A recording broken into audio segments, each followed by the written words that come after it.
So I have officially caught up with posting all of my YouTube videos for this, which I'm very proud of myself for, because I've fallen quite far behind, and nobody wants that. I think I might have killed my YouTube channel in the process. Like, I think between being neglected and then having like too many videos posted all at once, I think that the YouTube channel is temporarily dead. But that's okay. If you are watching this on YouTube, thank you for not giving up on me when YouTube itself did. Yeah, so we've made it to age 14, where we had some good character moments. Everybody has a different set of portraits and sprites. I don't know what else to call them. Oh my gosh, I just realized I can do a silly little dance. I can dance to the music.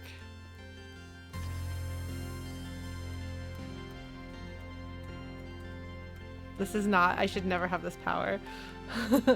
Yes, so the characters have hit puberty. So I'm wondering how many times our portraits will change, but we have gotten through one round of portraits changing. So that's very exciting. We chatted with our friends and our not friends.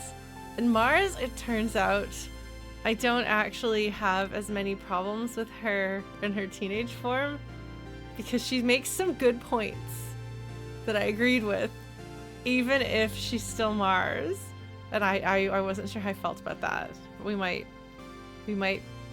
wind up finding common ground. I don't know. Tried to flirt with Tange, who was just like, what?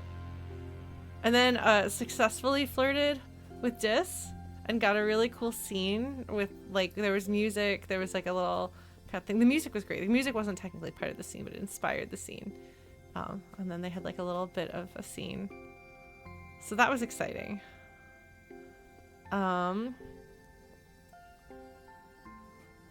And I think that's... Oh, and also we have no food.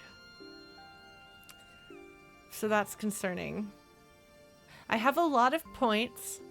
I got a heroic thing, so we're gonna go outside. Yes, we listened to Dis's Earth music, which was really great. Man. I have so many cards. 39, in fact, it tells me that. Very nice. Gear, I bought this thing to make me better at all of these. You'll notice I'm really good at all of these things, which is great. I still really want to get better at empathy. Because I'm not where I want to be with that. But we've got the emoji proji here that we picked up. Spend our money on. Yeah. There were some concerns about food. And Solana might actually be getting a boyfriend instead of just a girlfriend. Maybe you can romance both the twins. That seems like that could be really awkward. Or healing, I don't know. I really don't think that throwing teenage relationships at drama is a good way to improve the drama to be less drama. But what do I know? Am I forgetting anything important? Or are we about ready to dive in? I'm really curious how much, like, because I sort of tried to get Solana killed this last time and did not successfully do so, it seems like, because I was like, okay, you can probably die and not complete the 10 years that you get, or however many years it is. I don't remember if it's a decade or if it's, I think it's a decade. But the fact that she managed to survive literally getting eaten by a monster makes me think that actually you will make it through to the end one way or another. So we'll see. Oh, character menus. Thank you. Yes, I did forget that. But you are correct, Foolish Flames. I guess we were only temporarily eaten. Yes. Because they're going to have new things written and we get to look at everyone's cool new portraits. Okay. You're 14 years old and a fast learner. You love to make stuff and your keen eyes can find things other people miss. She, her. Yeah, so creativity and perception are now my strongest skills, stats. Okay, friendship, anemone. Energetic girl who loves sports. She, her. She has armor-scaled skin. She likes red xeno eggs. Oops, that's not right. No, no. Friends. Cal. Oh, there's a back button at the bottom. That's how you're supposed to go back. Physically strong boy who isn't afraid to get in touch with his emotions. He, him. So we don't know what his augment is. We don't know any of these birthday, relationship, or dislike. We do know that he likes food. Tangent. Studious and mature girl, often too busy to play with the others. She, her, and she cut her hair off. Her augment is reduced sleep. Wait, is she 2 years? She's 2 years younger than Cal. Okay, so we're not all the same age. She likes yellow flowers and medicinal roots. Dis. We don't know what his augment is. He likes medicinal roots. I haven't given him any flowers. We'll see what that does. Mars. I don't know anything about her. Fierce and fiery girl with big dreams of success. She, her. Relationship rival. Tammy, unfortunately, has passed away. Killed by an electric shock when you were 10. Your mom is now 47. She's concerned about things. Dad is also concerned about things. Do we have anyone else with new stuff, maybe? Utopia. I don't know. Okay, Calm isn't actually all that much older than us. Okay. Anyway, yeah, I think I just wanted to see if the portraits had changed, because you can see the portraits here. So Mars is super pretty. Cal is adorable. Has shaggy hair. Anemone is also adorable. Tangent is super pretty and not interested in being pretty. Dis is really insecure from his body language. Poor kiddo. Wait, so Cal is the oldest of this crew then. Mars is in between. Okay. Yeah, so like Mars is 14, Cal is 15, and all the rest of them are 13? So they're younger than me. I'm 14. Well, I don't really have any smart thoughts on this, but their names are either cool or awkward. Shall we go ahead? We're gonna go to... We can either explore nearby or survey the plains. So when it says all events have respawned, that means like I can do both of these, right? And there'll be new stuff to do, presumably. I think. I want to...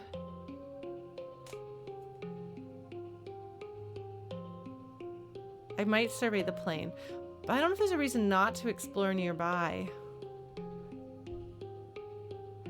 Which raises bravery and perception.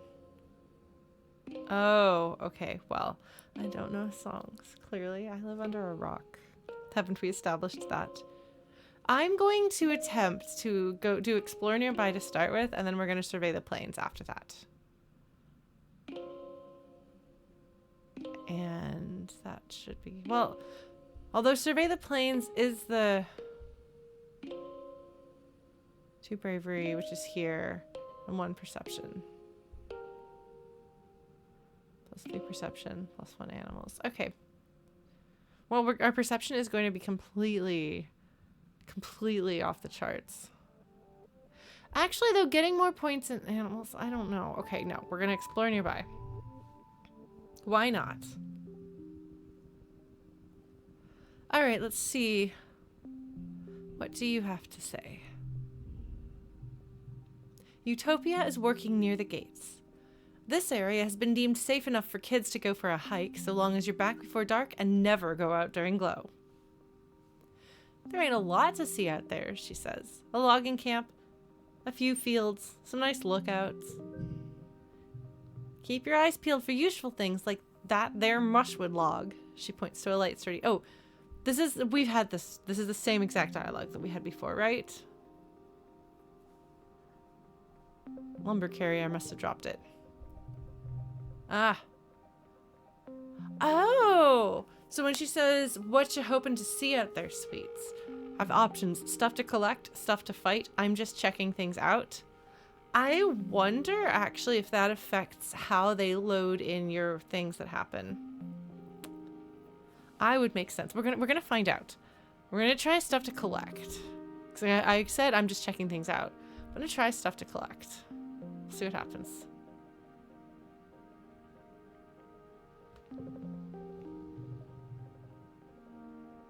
Utopia laughs. Take nothing but photos, leave nothing but footprints, she teases. Suppose it's different on a brand new planet like this one, she says. We actually do need samples of basically everything, especially stuff what might be edible. She slaps you on the back. Things regrow pretty wild out there. If you've picked a place clean, give it a year. Bet it'll look like you were never there at all. Okay. I do wonder whether that means that there's more stuff. Alright, well, we're gonna save.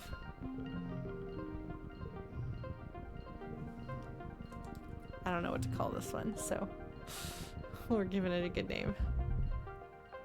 Alright. You leave the path and sneak through a strand of mush trees to one of the sawmills dotting this area. I can offer to help.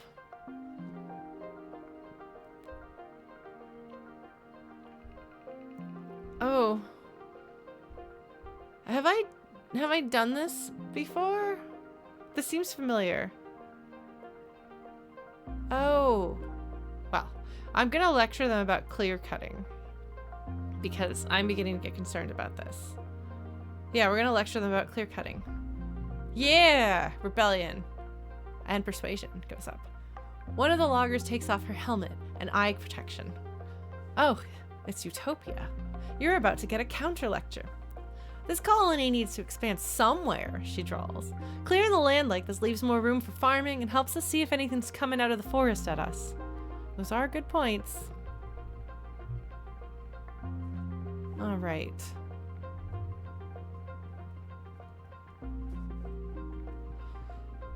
I'm gonna save. I don't know.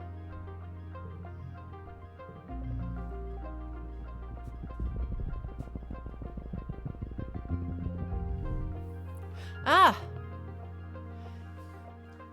You let your mind wander as you're walking and bumble straight into a field of gelatinous blob grass. Okay. We're gonna look through a path through it. Perception challenge. Easy. Are these all gonna be easy? These are probably all gonna be easy. Well, that's fine. I think I can probably manage this.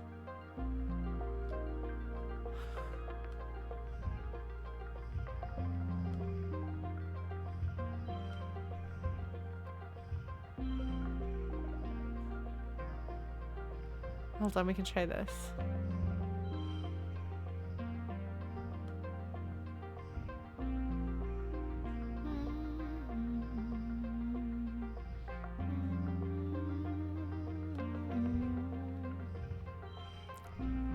There we go. We'll do that for now. Well, no, we'll just do this one. There we go. That works. Oh, never mind.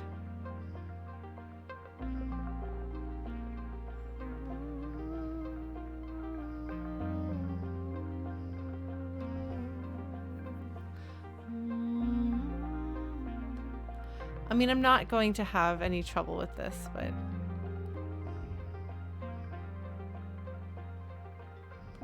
Actually, you know what? No, we're gonna do this.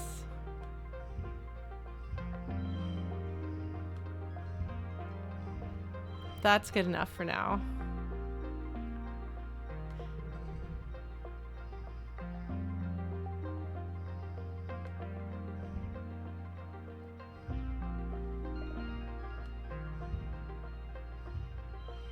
Well...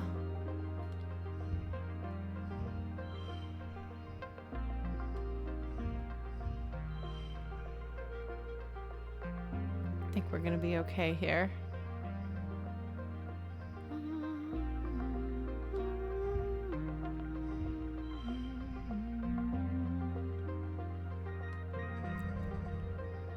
I will get a super goal. No, that's true.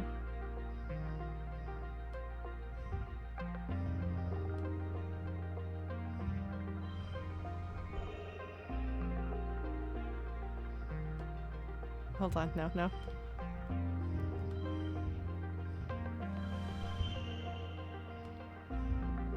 There we go. This is a nice super goal. I'm getting so many points in perception.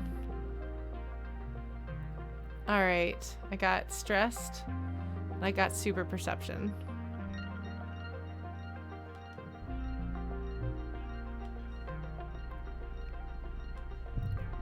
Got some mushwood.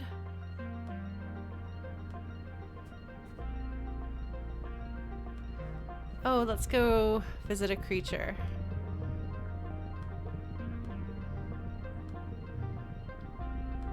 Oh, look, there's another... Alright. You walk into a clearing and immediately stop in your tracks. There's a unisaur here. You've seen them before, but they still fill you with a sense of awe.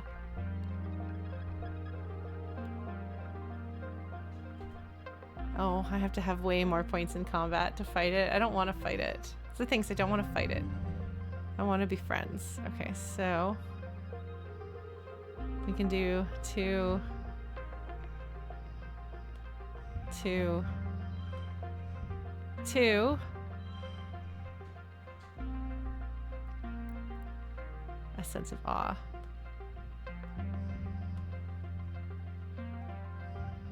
Oh, well, we could do...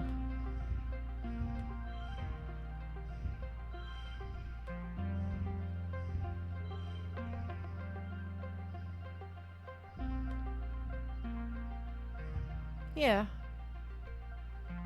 It's not ideal, but it'll do.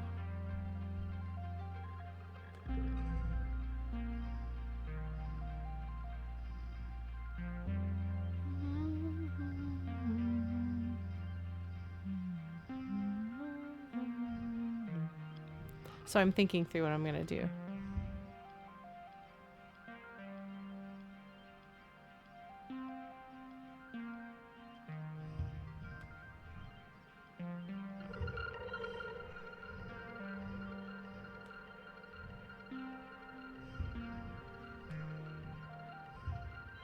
I'm not quite sure why it made that noise.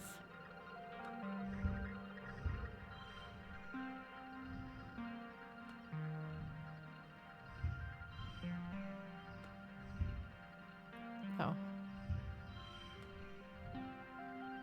Oh, right, that becomes 2, never mind.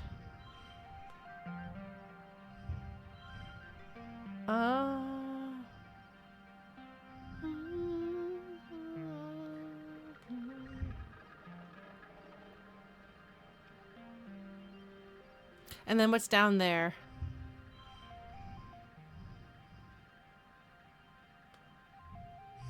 Yeah, that's not gonna work. Okay, we'll do this. Oh, Solana's portrait? That is pretty great, actually. I did not even notice that.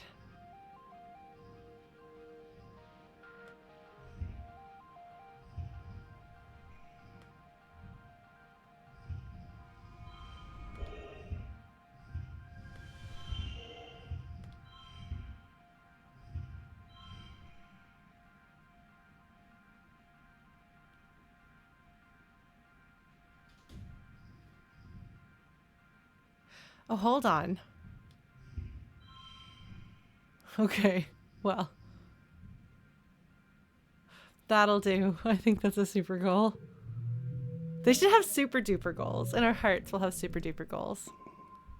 Man, I'm really close to unlocking whatever the next perception thing is. As you settle in to watch it from behind a strand of mush trees, the unisaur looks up toward you, startled by your movement. You try to hold perfectly still and quiet your breathing. After a tense moment, it goes back to its business. First, it sniffs out a good tree and rubs the scent glands in its neck against it thoroughly. Then it pees like a crystal waterfall on a rock. Everything it does seems magical. Next, it sharpens its horns against a rock, which is scored with marks from having done this before. This must be its favorite sharpening rock. You notice the bulge in its stomach. It must have had a huge meal recently. I'm getting points in animals, that's good. Eventually, it curls up for a nap. You quietly sneak away. This was so wonderful! Vertumna is a magical place. Amazing. Okay, well, I'm glad that that went well and my stress went down. Of course, now it just went up again, but that's fine.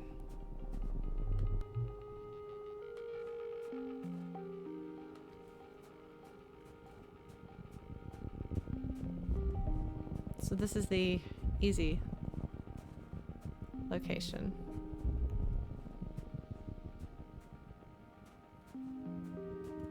Okay, talking to Dis is the end of things. Well, that's fine. We will see how many of these questy thingies we're able to do. Oh wait, I need to save. This might be a bad idea to be going out here and going to the same place that I've been to, but I get a lot of points.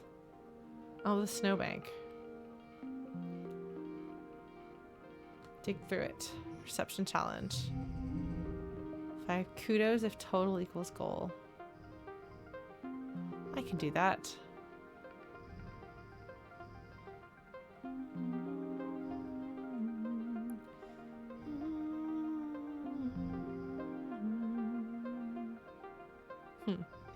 So I'm thinking through here what I want to do.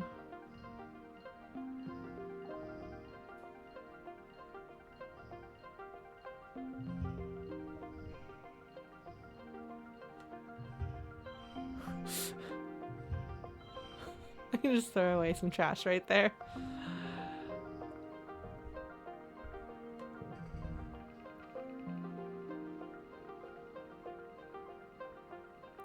Yeah, no, Chrono, you're right. I did know that. Okay.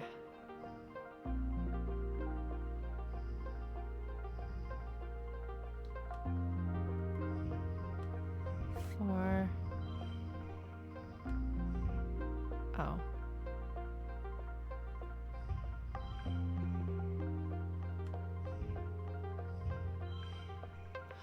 Oh! That's what it means, +2 to cards with gems. Okay. So I could, in fact, do this.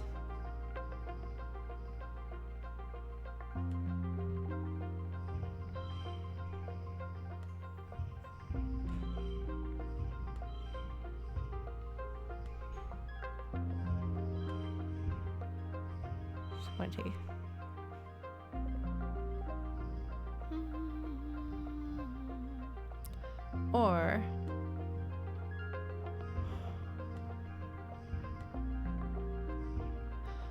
Or I could do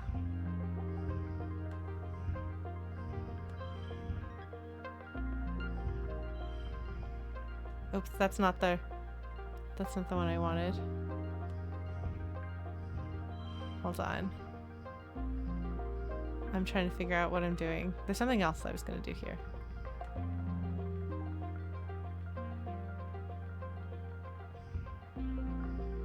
Wait, no.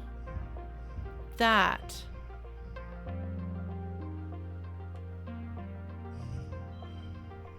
$21.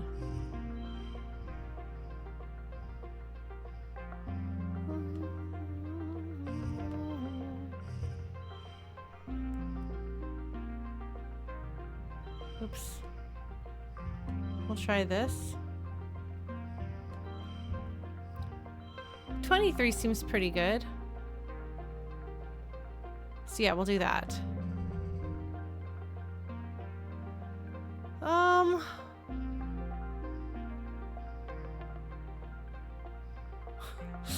Well, 3, 3, 3, 6. There we go. Handily defeated it. I think that went pretty well, don't you? Oh man. Yeah, my perception is going to be really, really high soon. All right.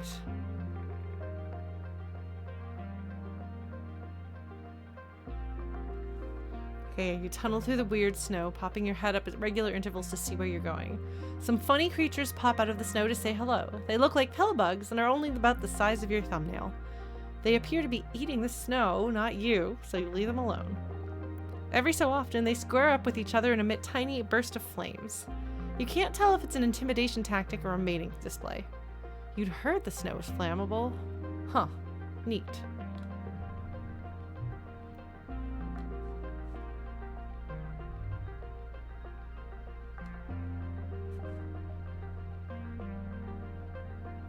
Oh, I don't think I remembered that blue glass. Okay, so I might as well come up here and do... I might as well do the boss thing here, right? I'm so close to having a perception thing. I just want to make sure that we can do that. All right, save.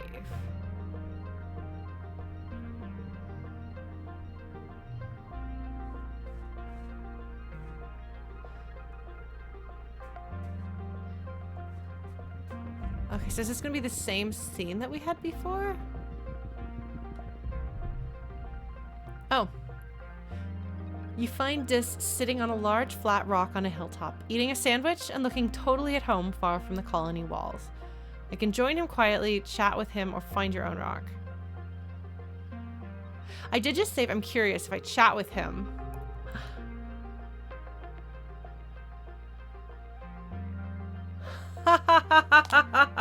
He didn't like that. You sit down next to him and start moto-mouthing, asking Dis all sorts of questions about the jungle and what he's seen out here, and telling him all the cool things you've seen. Dis has a pained look on his face like he just wants you to leave. And then quite out of the blue, the rock you're sitting on stands up and starts to walk down the hill. Okay? You crouch and look over the edge of the rock. You're a couple meters off the ground, balancing on spindly legs like a spider's. 8, 10 of them, evenly spaced. Stressful event. You realize the rock also has eyes at regular points, which you'd mistaken for shiny black pebbles embedded in the stone. One of them swivels up to stare at you. You gulp and try not to scream. Dis gets shakily to his feet, trying to keep his balance as the creature under you slowly clambers forward. He grabs your hand to help you up. I can try to be brave. I have a bravery challenge. It's an easy bravery challenge for me. All right. Let's see what happens. Random card locked in one slot. That's okay. Oh. Well, I think we'll be all right somehow. Or we could do 2, 2. Oh no.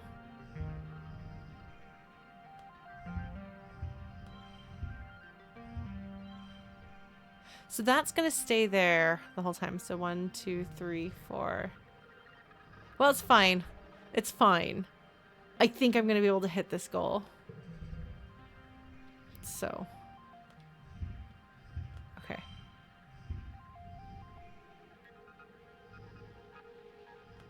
Six. So we'll do 2, 3, 4 next time.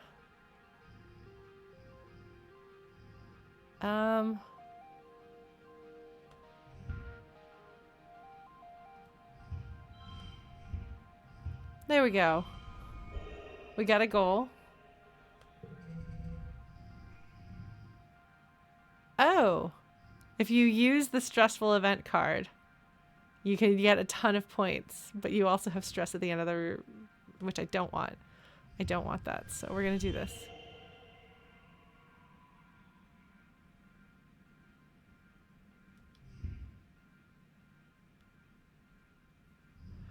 Okay, well.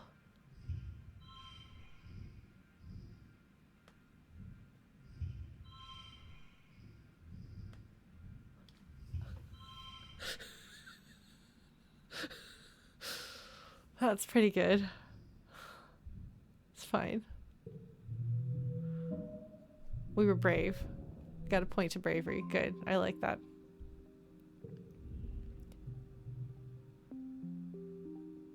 You swallow hard and control your fear. Barely. Actually, this is... So I can either say kind of neat or biologically fascinating, but I don't have any points in biology. I have 0. That is the one thing I have done absolutely nothing with. So, kind of neat. Dis seems calm too. You hold hands to steady yourselves as the living rock totters along under you. After a minute, the creature crouches down to look at something and the two of you jump off.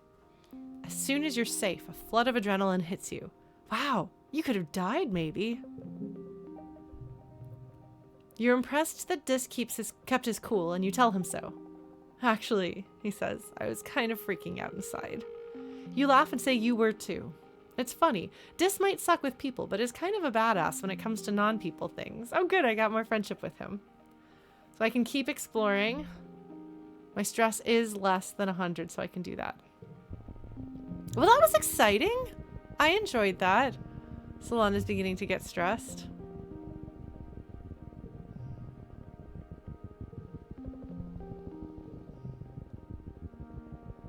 No, I'm gonna rest in between because I get 3 months. So I'm gonna rest in month 2 and then I'm gonna do the plains in month 3. I thought through this already. Yeah. I'm not a min-maxer naturally, but I'm capable of thinking through things a little bit. I think I have all 3 still. Could be wrong. You stop for lunch, eating an earth treat grown from your own greenhouses. A watermelon! Nice and sweet, like a more solid potato pod. You munch away, spitting out the seeds. I could either practice spitting seeds or I could relax. Oh, I'm concerned about this. Relaxing will probably let me be able to do more things, and practicing spitting seeds might lead to an adventure.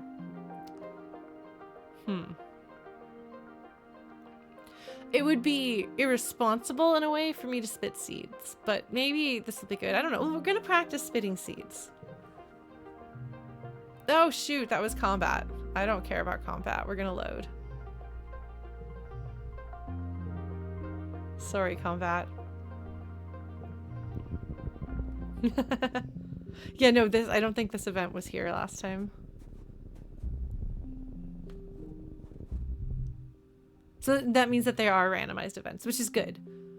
And even, I think last time that I had the hilltop moment with Dis, I think that we just sat and looked at the vista and didn't have any of this exciting bravery moment. So we had a new experience this time.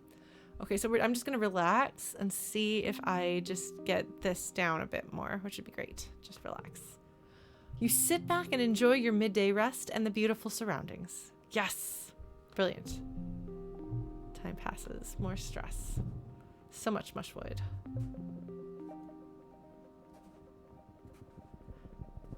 It's really food that I need to find, though. Oh, that's the thing I want there. Ah. You're strolling along the path when suddenly everything goes quiet. The wilderness is never quiet. There's always insect noises, the chirping of reptiles. Even the wind in the trees has gone entirely silent. There's something unnatural about this place. Bravely continue on. +1 to social yellow cards. 1 becomes value 2. Okay, well.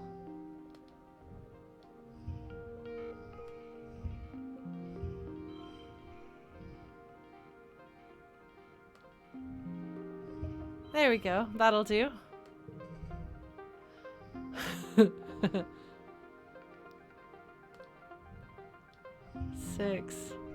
Six, 5.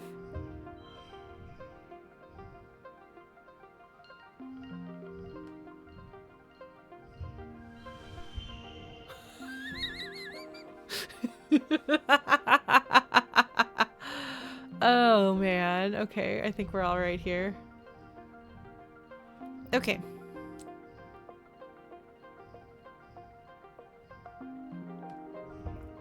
Oh, what the heck?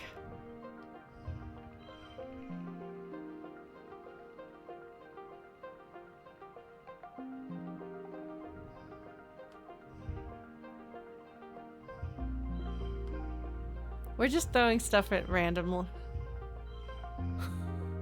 There we go. Oh, bonus for hidden higher goal, +1 to bravery. Okay, very nice.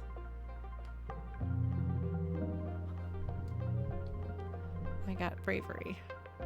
Very nice.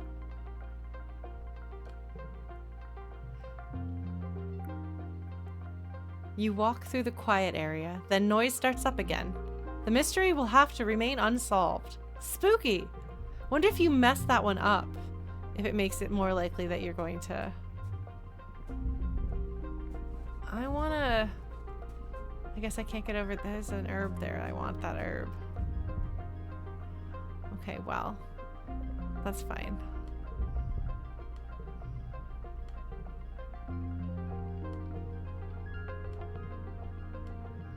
So what we're doing...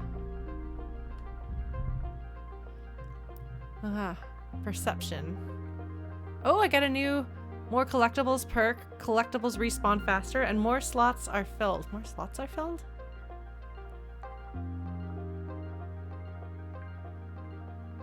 I don't know what that means. Some farmland has spilled outside the walls. The fields don't look like they're doing very well. Nobody's around right now. In fact, it looks a bit abandoned. Nothing's growing here anymore. There isn't even enough for animals to graze on. I'm gonna try to plant something. I think I did that last time. Biology. Oh no! I've gotten points in biology. And more stress.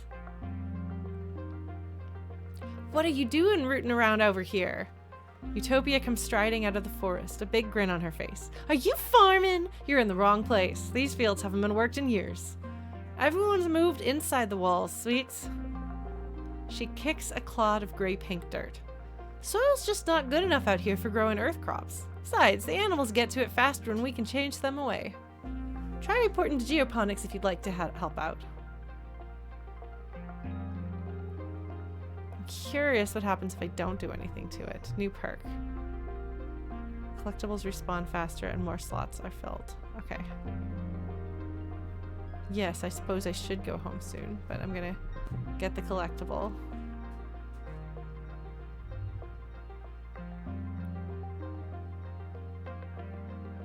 Oh, there's a collectible out there that I want that I can't get.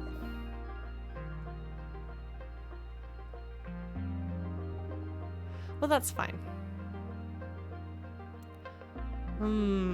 Okay. Well... A nearby pond has dammed up and washed out the path here. The path continues on the other side. Bravely jump over it.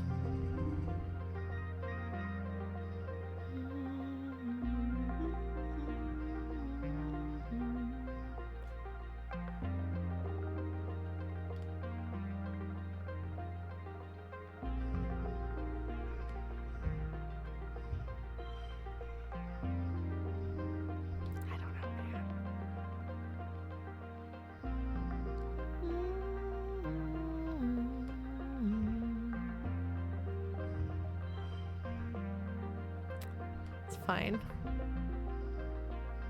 Doesn't really matter.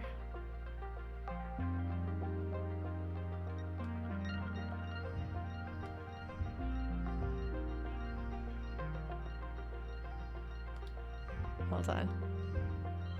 Ah. Well.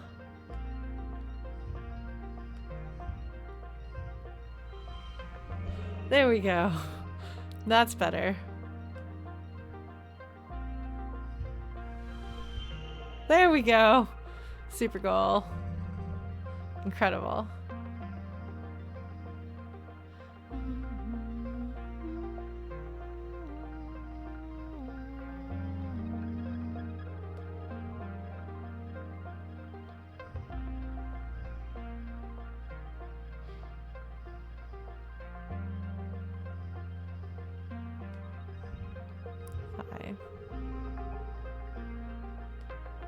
And then 3, 3, 2.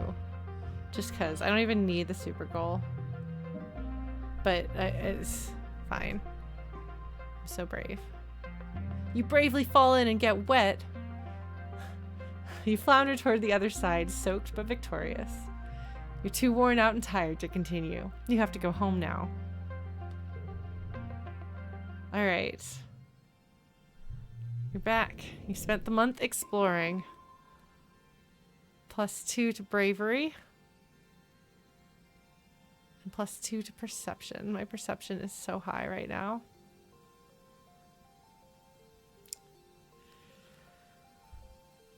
I've given up on learning science. Ah, here we go. It's your birthday. You wake from a night of blissfully peaceful dreams. No nightmares, no premonitions, just a pleasant feeling of contentment. You stretch your arms over your head, blinking in the watery, quiet sunlight that seeps through the porthole window. Things are always changing on Vertumna, but you can't help but feel like things are changing for yourself, too. Not just your body, but your mind, your emotions, your future. 14 is going to be your year. Solana, no. You are inviting. This is going to be the year everything goes to hell. Your parents have been working around the clock since the last attack, trying to get the fields right again in time for this year's planting. Spark snow has already started falling, and every day they come home complaining about having to clear it. They asked you to ping them when you're awake so you can share birthday breakfast in your quarters instead of sitting shoulder to shoulder with everyone else during breakfast service in the canteen. You fire them a message and lie back in your bunk, watching dust motes float lazily in the light. After a minute, there's a knock at the door. It's Antecedent. Oh, no, does this mean that my parents aren't going to be able to make it? Probably. She sweeps into your room in a bustle of skirts and shawls and sits down beside you on your bunk. Oh, look at you, she says. Happy birthday, beautiful. 14 years old. She leans in and gives you a motherly kiss on the forehead. It's been years since she took care of you in the children's creche, but all the kids still call her auntie and think of her as a close relative. Her sweet baking bread smell is as comforting as it ever was. She sits back and takes one of your hands in both of hers. Solana, ever since I held you in my arms as a baby, I knew you were so special, so important. You're becoming a young woman, but I want you to know I will always, always be here for you, just like your mom and dad. So I can either say, okay, enough with the mushy stuff, and get smart for my age. Thanks, Antecedent. Antecedent's love. Or I don't want to grow up, Auntie.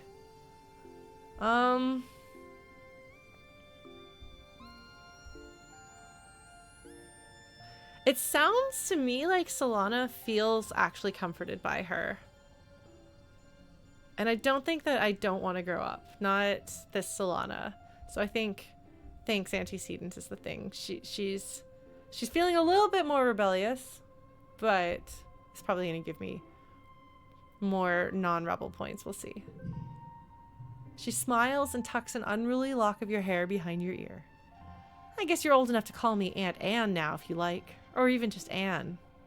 Now come on in here, Aunt Anne says, spreading her arms wide. Give us a great big hug.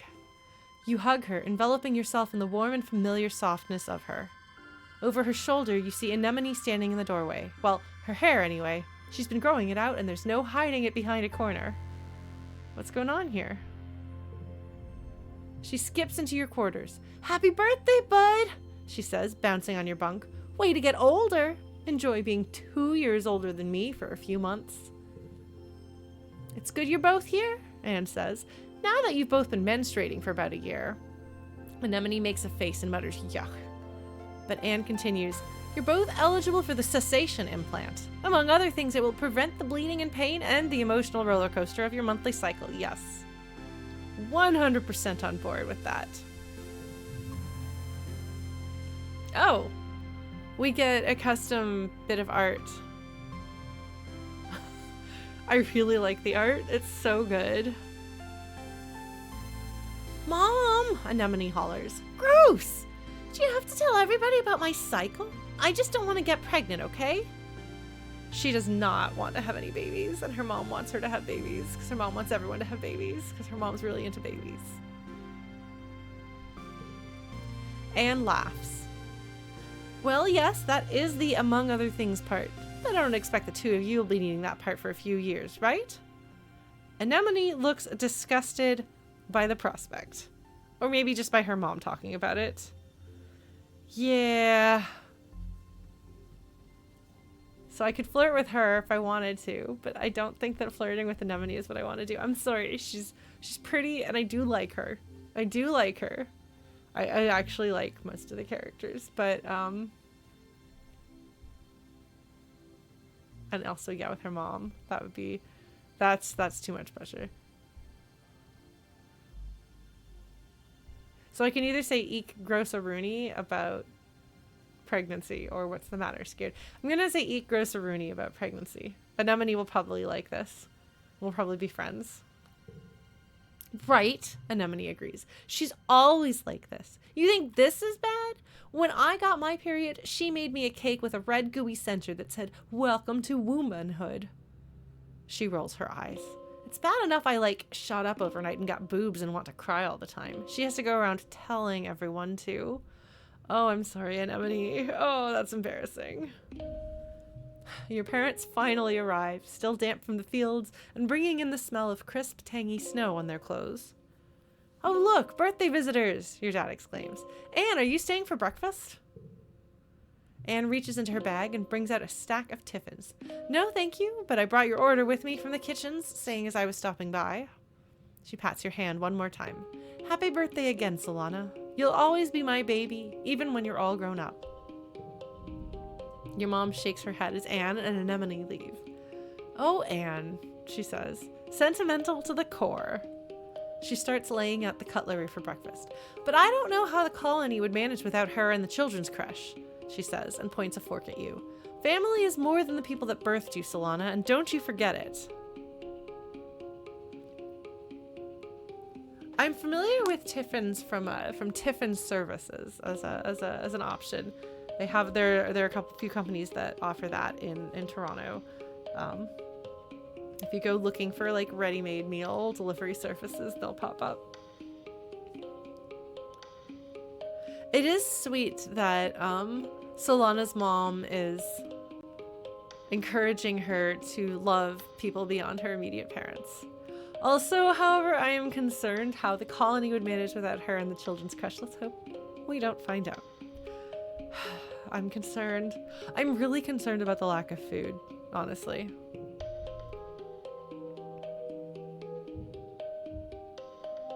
Alright, well, I have to rest. I have no choice but to rest. So we're gonna go out on the walls and rest. But first, we're gonna give a gift to Dis, I suppose. Dis is rifling through his backpack, and as you approach, he pulls out a handful of dried roots and fungus chips. There's actually a lot to eat out there, he says, looking out into the wilderness. You just have to pay attention and listen. We need this. Happy birthday, Rainy! I hope you had something fun to do to celebrate. I don't know if cakes are your speed, but if so, I hope you had something delicious. Alright, I'm gonna say, how high does my bravery have to be? 80, man. That's not gonna happen anytime soon. Let's offer him medicinal roots, because I know he likes those. Yes, he's really excited about those. I know I need some time off.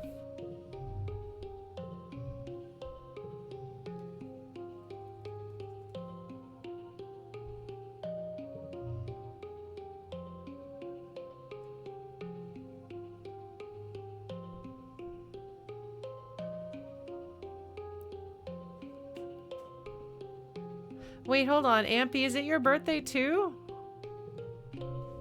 Happy birthday, friend! Happy birthday to one of our mods and a staple of the community. I'm glad you could be here. I hope you had a good day.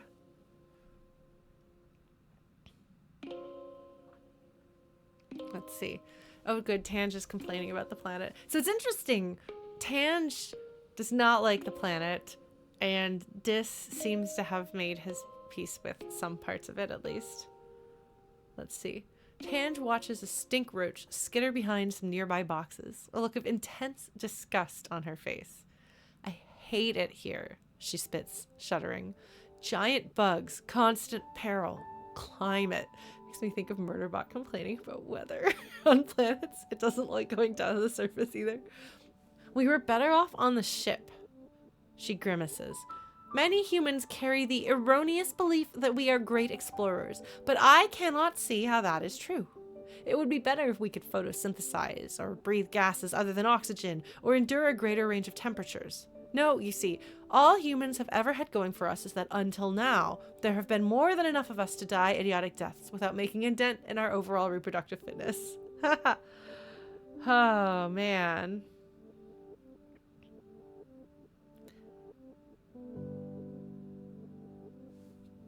Wait, Sugar King, are you saying it's your birthday also? How many birthdays have we got today? Today, what's the 24th? Yeah, the 24th. Is there something about the 24th of September that makes it a special? This is the super goal of birthdays.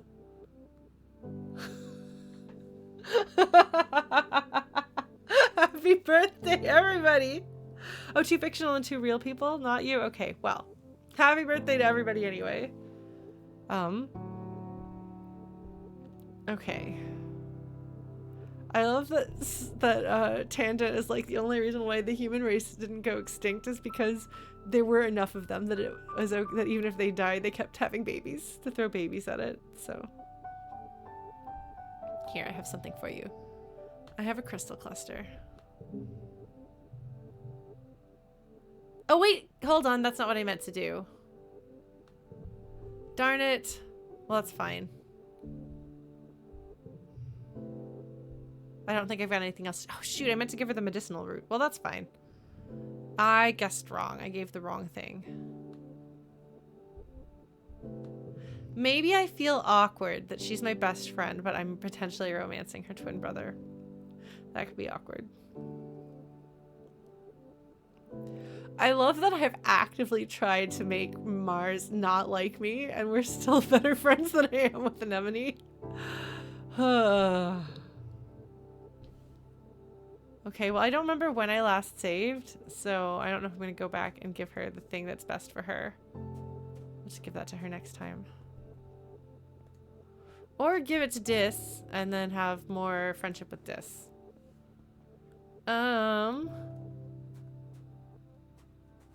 So we have no choice but to rest at this point. Let's go give some logs to people. Would you like a log, Cal? Cal, I'm gonna give you a log. Yay. It's fine. I'll just have to give the twins more medicinal herbs the next chance I get. Would you like a log, Anemone?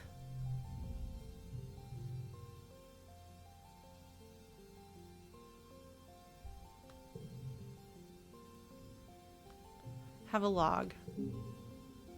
Anemone looks at the offering. Thanks.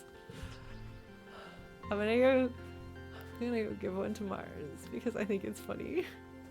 Would you like a log? She's complaining about her homework. Oh, today is biology, she sighs. This is so dumb. There's only one kind of biology I care about, and they don't cover it at school. Oh my gosh. Amazing. There's a log.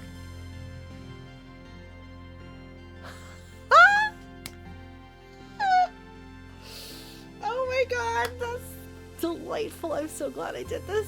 Ugh, Mars scowls.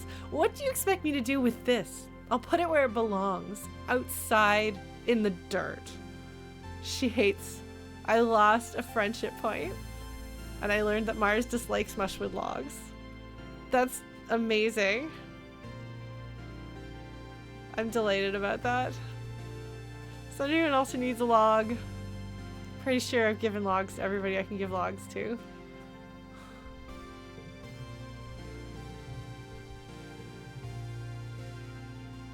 I don't know. Alright, let's go rest on the wall, shall we? Because we don't have much else we can do at this point, so all we can do is relax on the walls. I feel like you can't do anything else. Okay. You entertain yourself by throwing snowballs down at people from your hideaway on top of the wall. It's a lot of fun to watch them whip around, uncertain where the snowballs are coming from. You hope your laughter doesn't give it away. I took the month off. Oh, I can give away discovering. That's fine. We'll forget that. It's zeros that I actually want to get rid of, but yeah. Okay.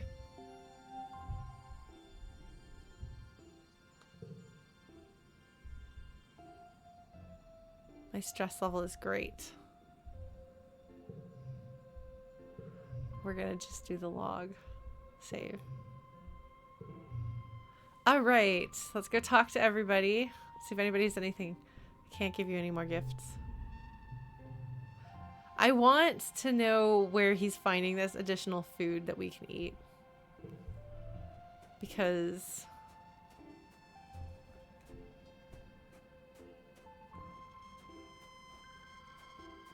we could use some food. See how bad the food shortage is. I don't think I talked to my mom and dad that time. Oops.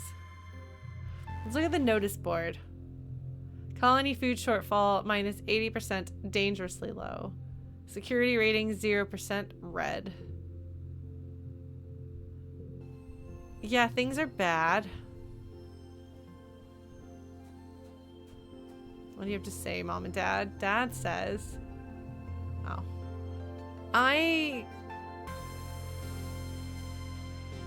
I'm actually so close to being able to help Dad with the animals.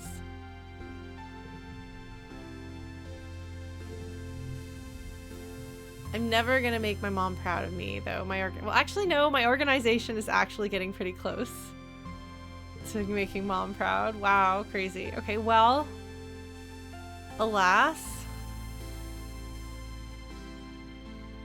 we're gonna just go outside and have another adventure.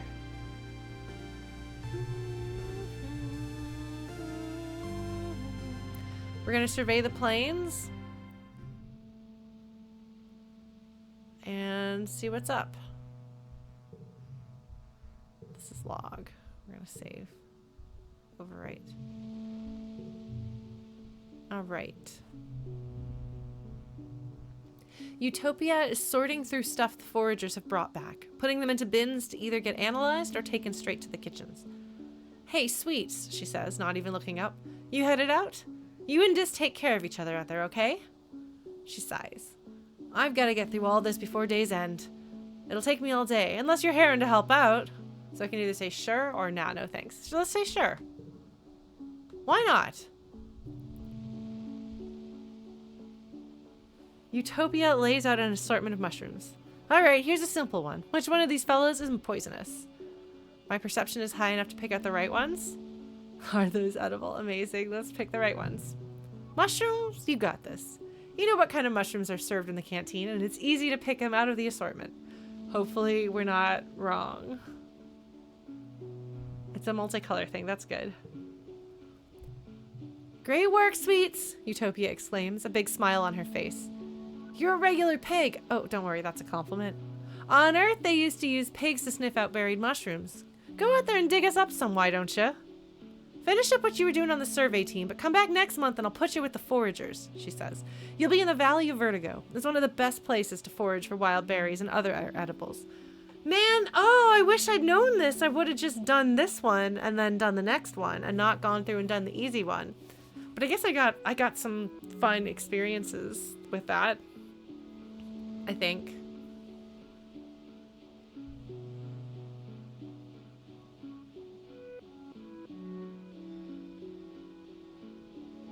Yeah, because this will be my last heroic month. I need to forage this year, so I'm gonna forage this year. Yeah, we did get some stats. Yes, I'll be non-heroically foraging. Look at that, I'm foraging for a log. Oh, Mars! Oh man, I think I'm funny. Okay.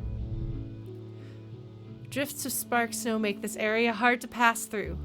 Your feet keep sinking into it, and you have to work to get them free with every step. The only way forward here is through an especially deep area, so I can either play with it, shovel it out of the way, or find another way around it. I think I'm gonna find another way around it. Oh, nope. I can either shovel it or play in it. I'm pretty sure that playing in it, I hurt myself last time. Shovel it out of the way. Oh, I got toughness. That's something. You actually don't have a shovel with you, but you find a bush you can sort of use like a broom to sweep the snow out of the way. The spark snow is lighter and floofier than you were expecting. Whacking it with your bush causes showers of pretty sparks and tiny popping noises. It takes ages to clear the path, but it's oddly satisfying. Hopefully the next surveyor through will appreciate your hard work. Actually, I wonder, I've only ever come here at the very beginning of the year. Oh, that's new. Oh, a yellow flower. Oh, I can totally give that to my not boyfriend. Okay, sweet.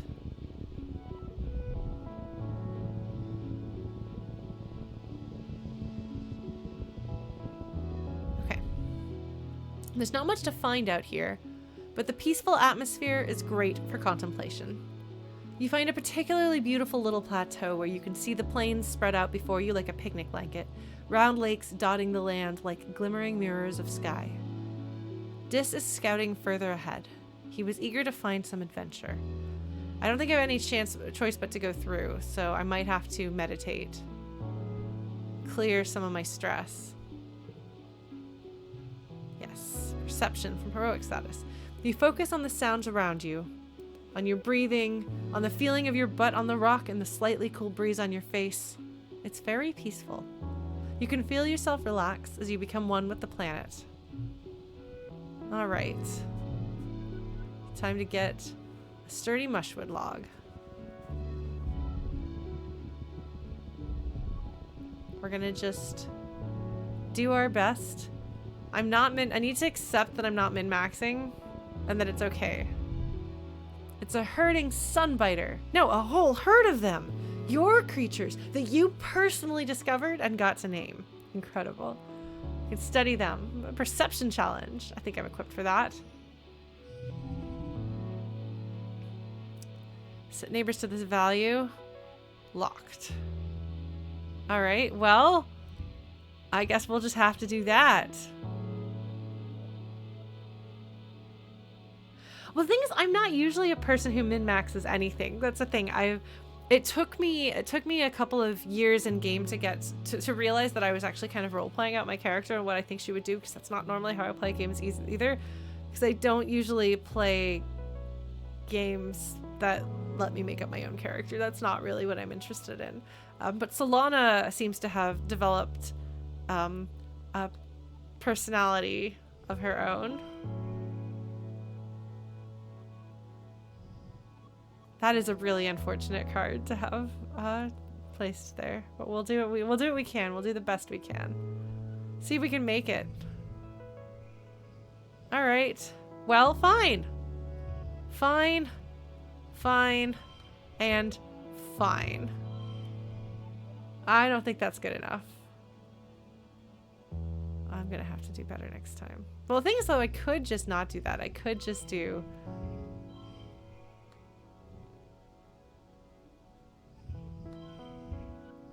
Man, the fact that this is like as many points as that other thing, yeah.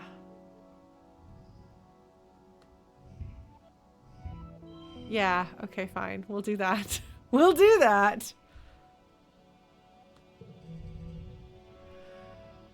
Okay, hold on. I can do this.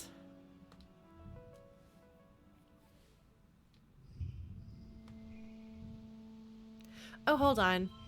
So this is going to become a 6, and this is going to be 4, 5, 6. Wait, no. Oh! Crud.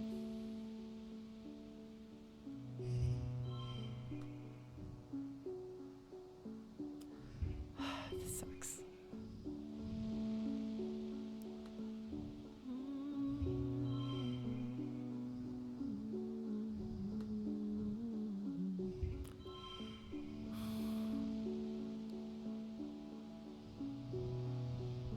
How do we feel about me reloading? I don't know. I don't know how I feel about that. Ah, so close.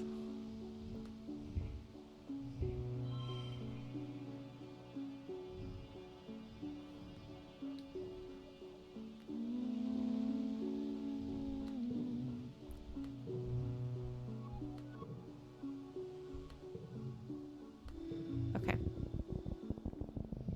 It's true, the game does make reloading actually part of the, I think that this is... I don't think there's anything I can do about this, actually. I think that it locks... I think it picks a card that's particularly bad to put there, unfortunately. So I'll have to figure out something better I can do.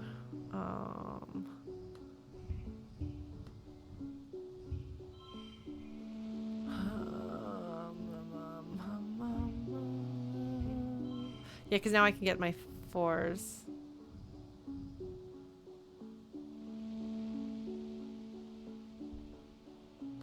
We'll see what we can manage.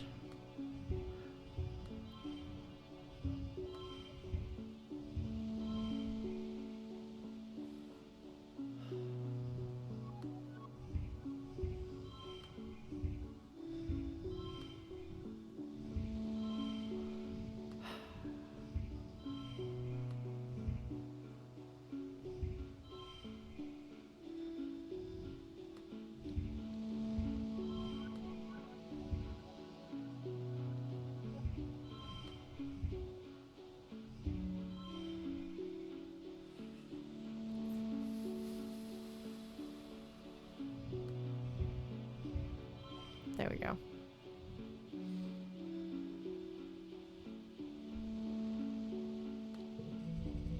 This is probably not going to be very good for me, but...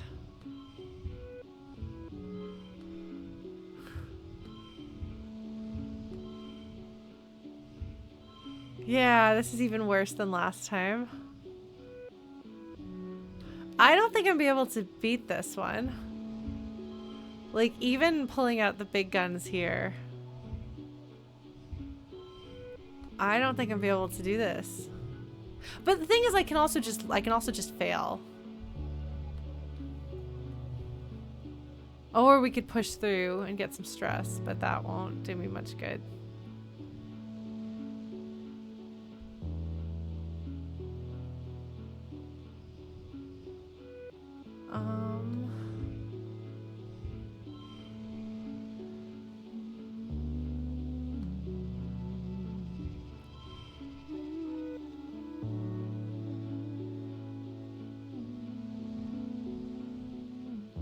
I'm so close.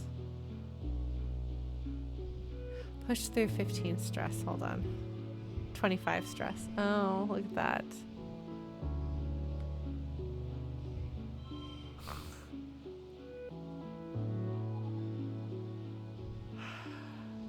Balances that out. I don't know what else to do.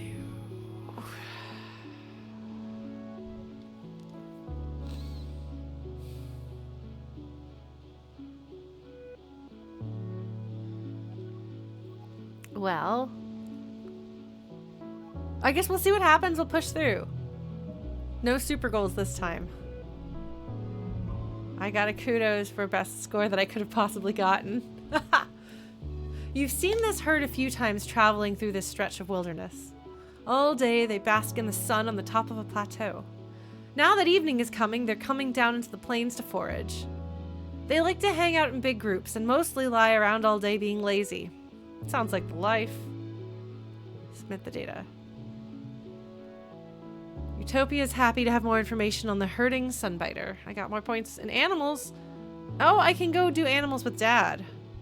Excellent. Well, I guess I could have gotten through. There was, oh look, there's another flower over there. And a crystal here. I don't know who to give the crystal cluster to. Because I could have just done this one, seeing what it was. Spark snow is driving down and visibility is poor. You can barely see your hand in front of your face. 5 kudos if total equals goal.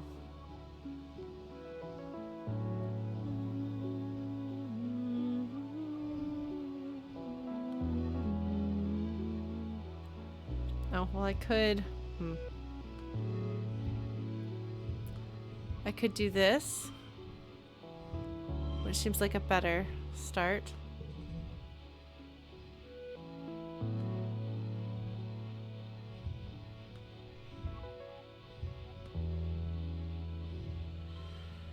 Oh, I'm gonna just do really badly. Well, that's too bad.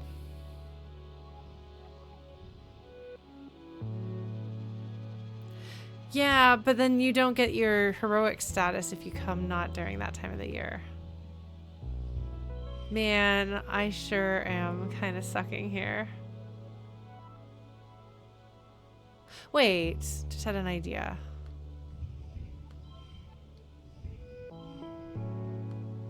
If I do this...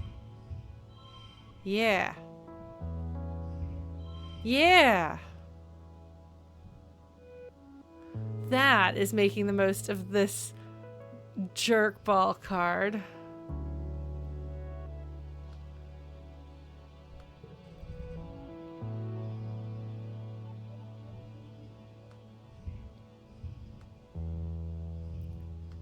Two, 4, 5.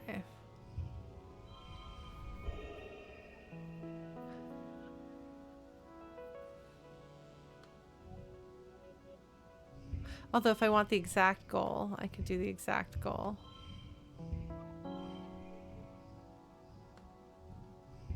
No, that's not quite it. No, not quite it.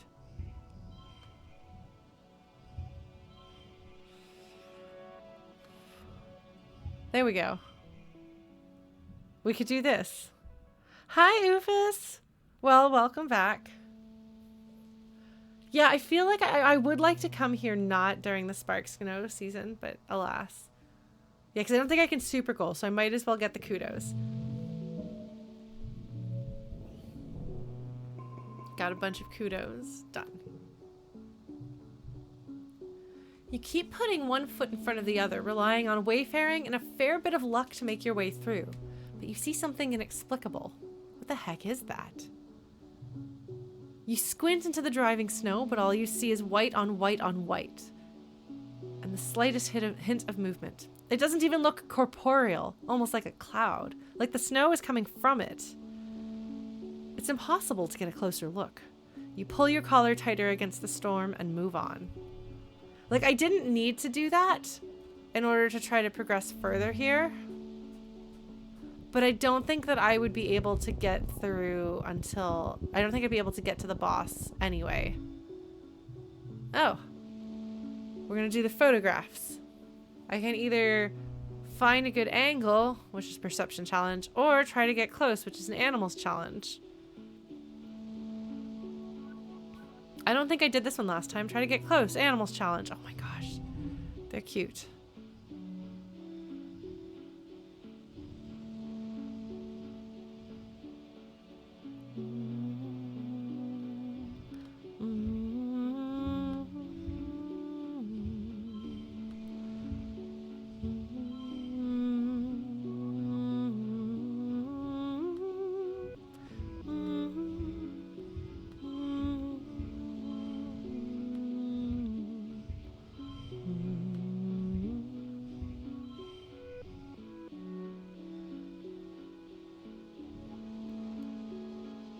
Sure.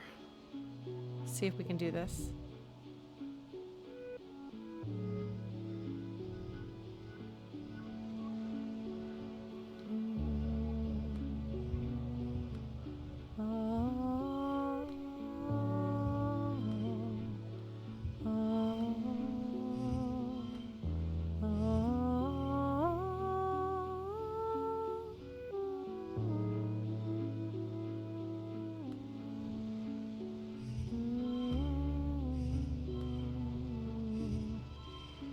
Okay. I don't know, man. I'm trying.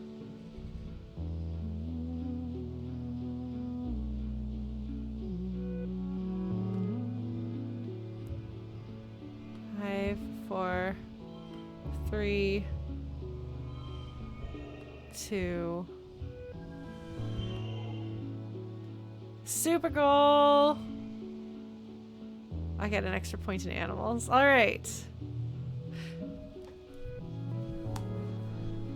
I'm gonna be good with animals, apparently. You cautiously crawl up beside your subject, raising your hollow palm to get the best close-up possible. Ouch! Just as the camera takes the photo, your subject bites you on the finger. Ah! You hope it's not venomous. On the bright side, you got the shot. Oh man, I'm not gonna get very far through this, am I? Welp, stress, kudos, and perception. Well, that's exciting. We can only do... Yes, I should go home soon. Oh, but we have the dis moment. We could do the dis moment with what's left of my energy. And then we can choose to come back here at some point later if we want to.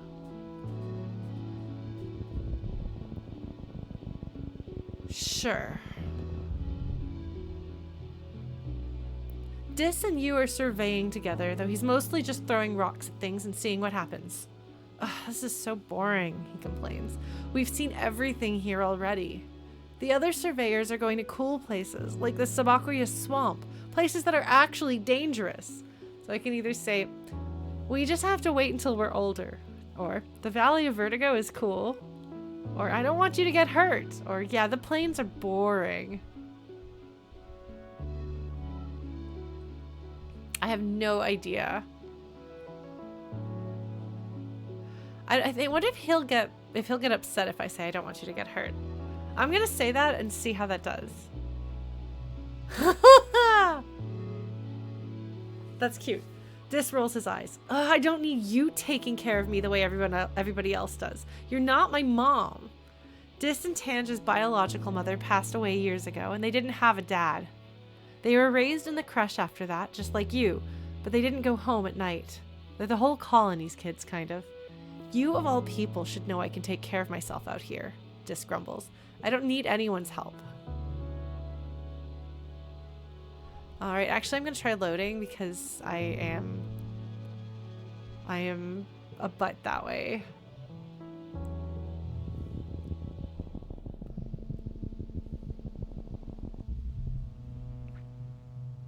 I might say the Valley of Vertigo is cool. Let's see what he says.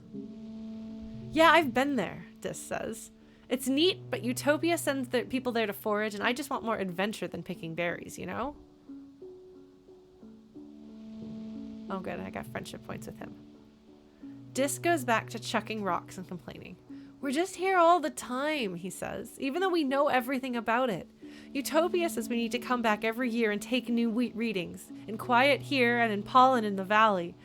And we have to be patient because we can't just take stuff without letting nature replenish itself. He sighs. And I mean, I get it, but it's still so boring. I want to explore other places. Okay, so we are in quiet right now. Pollen in the valley, that's okay. Well. You're too worn out and tired to continue. You have to go home now. Well, I made friends with Dis. My animals is really high. My perception is really high. I have a little bit of toughness.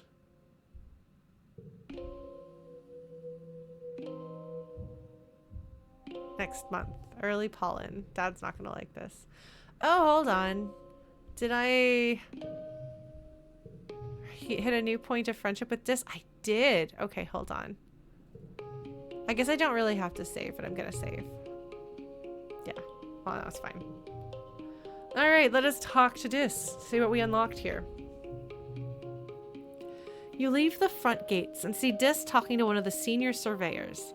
He listens intently to their instructions, and the surveyor hands him a satchel of instruments and claps him on the shoulder before walking away. Dis turns to you. Hey, Solana, he says. He hikes the satchel on his shoulder and gives you a shy smile. It's still kind of weird to be allowed outside the walls. So I can either leave him alone to do his work, or these are some good questions. Remember when we used to sneak out? Or what's the weirdest thing you've seen? Or why do you like exploring?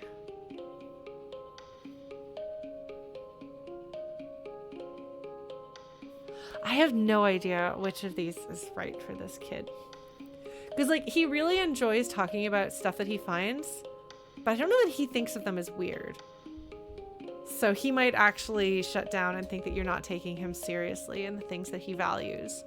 Because he thinks they're neat, not weird or gross. Why do you like exploring? Like, that could be too personal, or it could be that he actually likes being asked why he does things instead of just having people assume things about him. Remember when we used to sneak out is, like, I think a reminder of our close interactions. Like, I'm curious, why do you like exploring? But I don't know. I hope you don't mind that I have started loading more often. I usually have like a pretty like when I played Disco Elysium, I really didn't load a lot. But I have started loading a lot more these days. So I hope you're all right with that. Partly because it's a game I know I'm gonna replay, it doesn't feel as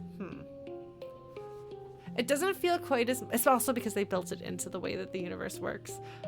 It doesn't feel as much like cheating, even if it is. So I'm going to ask him, why do you like exploring? What's not to like? Dis says. I get to be outside the walls unsupervised. I get to see things no one else has seen before. And I get to be alone. I love that there's no one else out there. Other people just bother me when I'm trying to work, and I hate it. All right, let's see how this goes. So I can either say, aren't you afraid of getting hurt? Or it's not so bad when it's just us, right? See if we push him. He might not take well to this, or he might blush and like it. Dis quirks a small smile. Yeah, he says. It's not so bad if it's just you and me. Dis looks pretty busy, so you say goodbye and let him get back to his work. You'll have to let him keep some of his secrets. For now. Learned Dis more. Well, that's adorable, but I also have to go look what this was.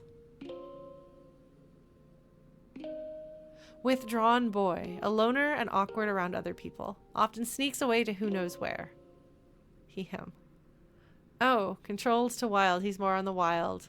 He's more on the adventurous, less on the homebody. Oh, he's pretty rebellious. Oh, that's neat. Okay, so with the others, I don't think I have that level of... Yeah, I don't have that level of information about them.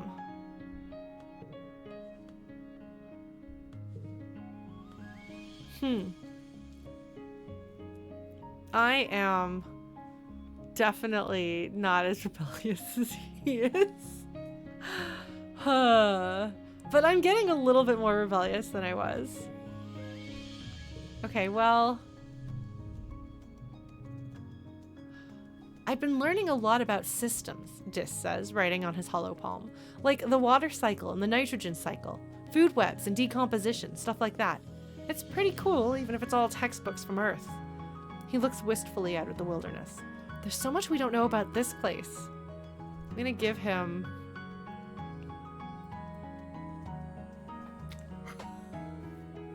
Shall we try to flirt with a boy? Shall we do it? What do you think? I think maybe we're going to try to flirt with a boy. We'll see if he takes it. It'll have loaded its last... It'll have saved before this, right? So we'll be okay.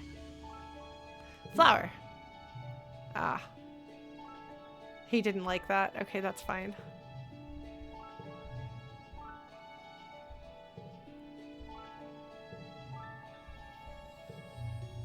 That's fine.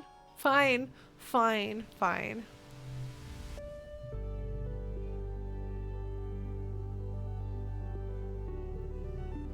You catch Dis scrolling through his hollow palm. I used to watch a lot of videos, he says, frowning. I don't know why. It's all garbage. Who cares about this stuff? It's not real. Dis gestures to the wilderness. That's real. Yeah, no, it is really interesting how incredibly opposed the two of them are.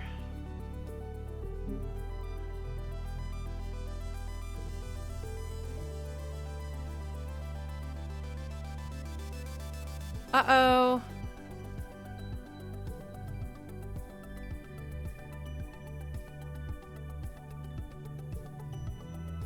Okay.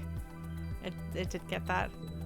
We got something new with Tange. Is she like, I've seen you hanging out with my brother and I don't know how I feel about it? Let's find out.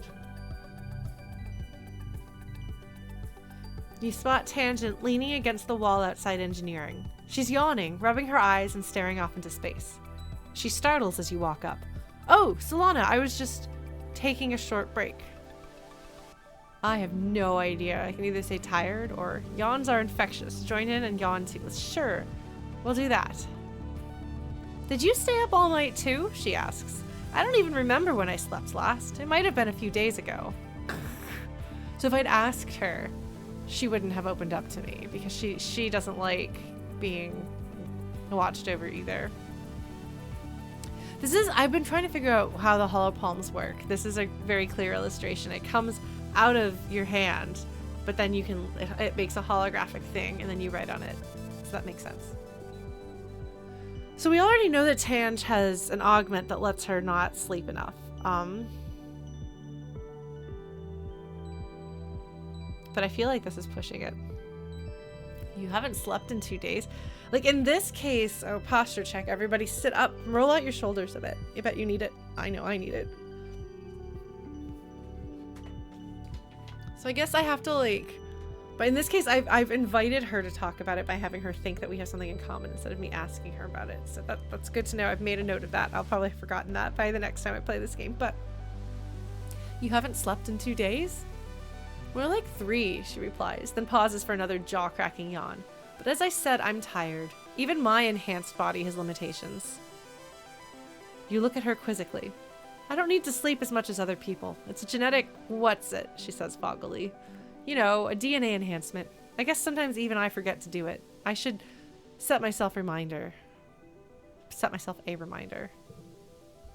Hollow, add to schedule, sleeping, nightly. 2300 for 3 hours. Her hollow palm emits a tone in response. Tangent nods sleepily. That should do it, she murmurs. Her eyes are practically closed. I can find her someplace to take a nap or get her an energy drink. I don't know that she'll respond well, but I'm going to find her someplace to take a nap. She won't like that. Oh, Tange follows you obediently into the engineering wing, too tired to protest. You slip into medbay to grab a blanket and pillow off the shelf. By the time you return, Tange has already fallen asleep, curled up in an egg chair in the waiting area. You gently place the blanket over her, and she hums happily before going slack with much-needed sleep. Okay, so she liked that. It's interesting to me that did not increase my friendship with her at all. But, you know, it is adorable. Well, it's like a sweet moment of her lowering her guard, pretty much. Oh. Got a mushwood log. Oh, I can talk to Dad.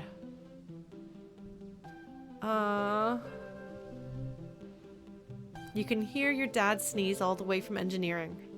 It's explosive, like he's trying to scare away predators. This is not good. He's wiping his nose as you approach, on a handkerchief blotted with shimmering pink. Lately, he's also surrounded by a fine dusting of pink pollen that clings to him wherever he goes. You keep brushing the glitter off things in your quarters. Is the planet trying to claim him? Does the planet like him? If the pollen is clinging to him but not to others, and he's allergic. He gives you a hug, then brushes pollen off your shoulder, laughing self-consciously. You haven't heard him laugh much lately. He's been working hard, trying to improve the colony's food supply. He's showing signs of malnourishment too, though your mom is worse. You're worried for both of them. Your dad's skin is kind of shiny in patches. He sees you staring and rubs his hand over his arms. Sparkling dust poofs off of him in little clouds, scintillating in the light. Oh yeah, that's a new symptom, he says. Seems harmless, though. Oh my god. I can either say, you should stay inside, you should see Chief Engineer Instance, you should be wearing your mask, or stay safe, Dad. He should see Chief Engineer Instance. She should know about this. She should know that this is happening. I'm kind of worried that he's being taken over by the plants, and he's going to turn into some sort of a hybrid thing. Or it might just straight up kill him. We'll see. He's very sweet and easygoing, and I'm concerned. The malnourishment is a problem with both of them. Yeah, I figured as much because I know that the mom had been skipping meals because she's working so hard, but it's clearly that she's skipping the meals. You should see Chief Engineer Instance. Your dad waves you off. I will, he says placatingly. She's as busy as we are these days, though. There's no sense bothering her. He flexes. He's pretty strong, though he's got nothing on your mom. And I'm doing fine, really. Your dad sniffles. Gosh, I feel like someone stuffed a whole potato pod up my nose, he says. Like I could just poke a stick up there and pop! Fresh potato juice. Yeah, are they growing? Is there like a mushroom spore thing growing inside your nose cavity? Because that's concerning. Is your head gonna go pop? Ugh, Dad, gross. He just grins. What? It's true. You follow his gaze out to the fields and to the lands outside the gate. I wonder if the foragers could use an extra hand, he muses to himself. Yeah, maybe I'll join them out there tomorrow. Neither of your parents are taking proper care of themselves. They're so stressed out from the poor harvest and low food supplies. They try not to let you see it, but you can tell. Maybe your dad is right. A little seasonal illness is nothing compared to the danger of running out of food. This is not good. My dad's gonna get himself killed out there. Let's help him with the animals. Your dad is helping two bristle slugs who've gotten tangled on each other while, well, maybe they were wrestling. Your dad doesn't want to go into the details. All right. He hefts up the larger one and you carefully pull apart their bristling spikes, being careful not to get jabbed yourself. Animals. 10 minutes later, they're back at it again. Your dad shrugs. The heart wants what it wants, I guess. I got a point in animals. Yeah, I'm kind of worried that he's going to go out there and something is going to happen to him, you know?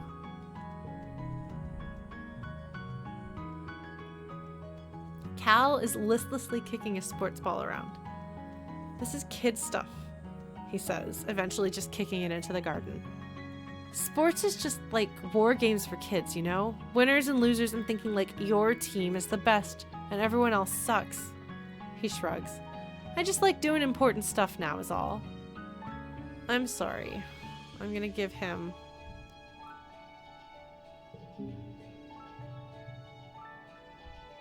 a log.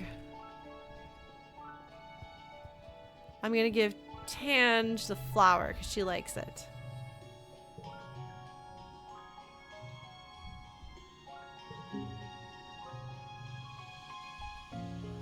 I'm gonna flirt with her again and she's gonna not like it, and I think I'm gonna be clear on she doesn't want to flirt with You're More Beautiful Than Any Flower. She says, please don't say that. Okay. Actually, I'm gonna try to... Can I load?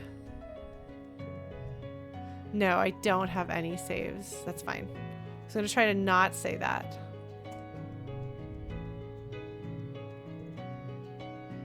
Gonna give a log to you. She's like, what? Yeah, so Dad's gonna get himself killed and we're gonna run out of food and I'm gonna have to go chill on the wall. Mars, I don't know that I actually want to make you like me less, but... No, the last autosave was like a while back, I think.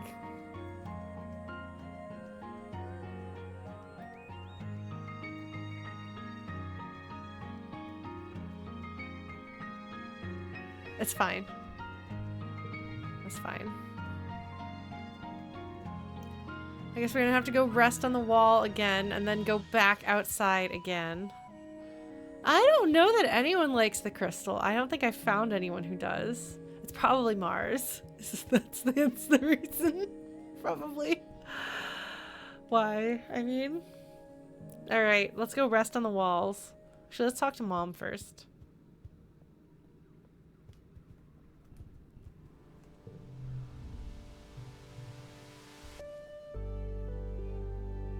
Your mom is staring solemnly at a wheelbarrow of withered, gnarly-looking crops. She says to the agriculturist, entering the stalk into his hollow palm. I hope this isn't going to be the case forever. We're going to be in real trouble soon. She looks up as you approach. Solana, do you need something? Yeah, no, we're all going to starve to death. It's bad. And I'm going to have to rest. Could have been Tammy too, that's two. We'll relax on the walls. You relax on the walls again this month. Compared to the hustle and bustle of the colony down below, it's pretty boring up here. You look through some of the independent study modules and catch up on some schoolwork. Hopefully when you go to class again, you'll be a little smarter than before. And if not, at least you'll be a little less stressed. Neither one of these is things I want to forget.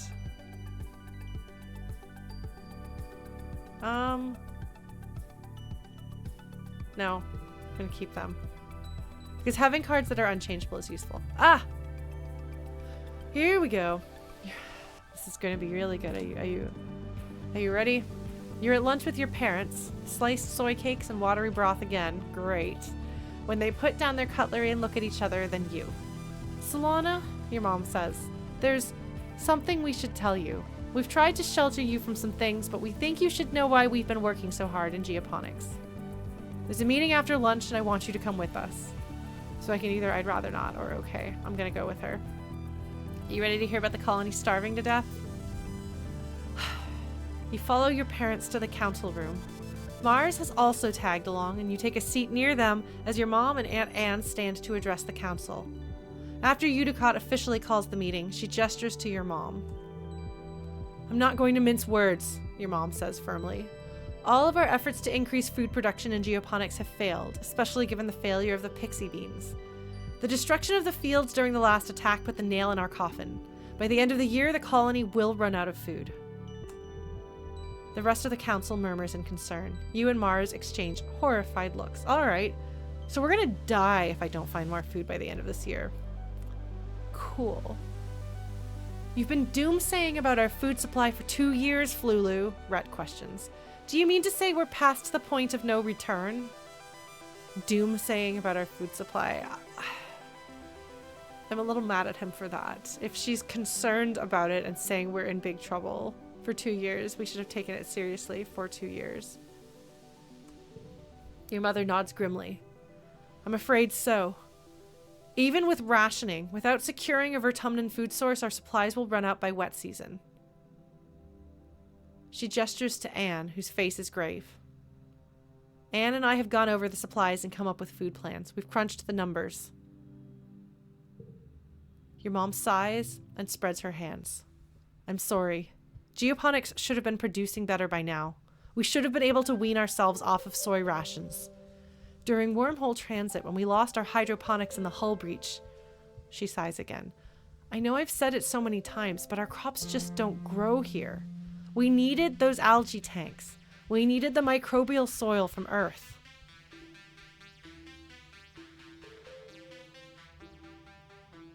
I feel like I should have chosen biology. Like, I feel like you're supposed to put your points into helping your parents for your first playthrough.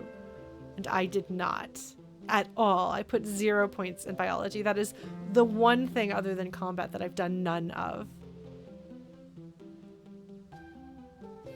Okay, well, this is the feeling that I have, Chrono, whether it's reasonable or not.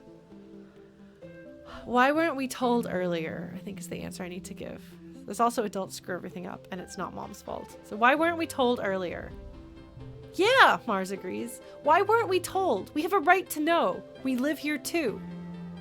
She stands up and slams her hands on the table. We've been here for 4 years, and we could have been helping this whole time. And all you did was have meetings about it. That's not all they did, but... The council looks at Mars with surprise and then contempt. Uticott chuckles weakly. Imagine being carried for so long and being upset that your feet could not be cut by the rocks. She waves one shaking hand. Seeing the future is the privilege of youth. Thank goodness we have them to point out our flaws. Mars sits down again, confused by Uticott's words, but fuming at her dismissive tone. Yeah. They're like, it's a good thing that you didn't have to stress out over this. So what do we do now? Instance asks. Starving to death isn't an option. No, it isn't, your mom replies. We need to secure a food source this year before our rations run out. We're working double shifts in geoponics, but it's not enough. We need more people planting, tending, turning the soil. We need more hands. I can pull back the surveyors and focus on foraging native plants, Utopia offers. Even the young folks can help if they've proven themselves around the survey equipment. I'll send out a holo message later. Gain status, starving. Hunger makes it difficult to do physical tasks. Physical skill increases reduced by 1. Cool. This has been the burden of geoponics for too long, Uticott says. It's time we all step up for our future. The council nods in agreement. Your stomach rumbles ominously. Cool.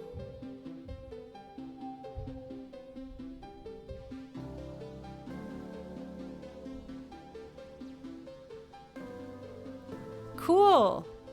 Very cool. We're gonna starve to death. It's gonna be bad news, and my dad is gonna turn into a monster zombie. Or a mushroom zombie, rather. Cool. Very cool. Well, I guess I'm gonna go foraging.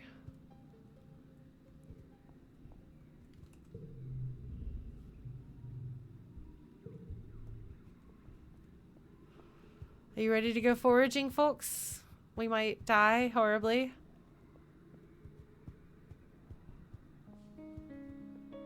All this learning about engineering that I did appears to have amounted to nothing. All of my creativity amounts to nothing. We're gonna forage as hard as we can.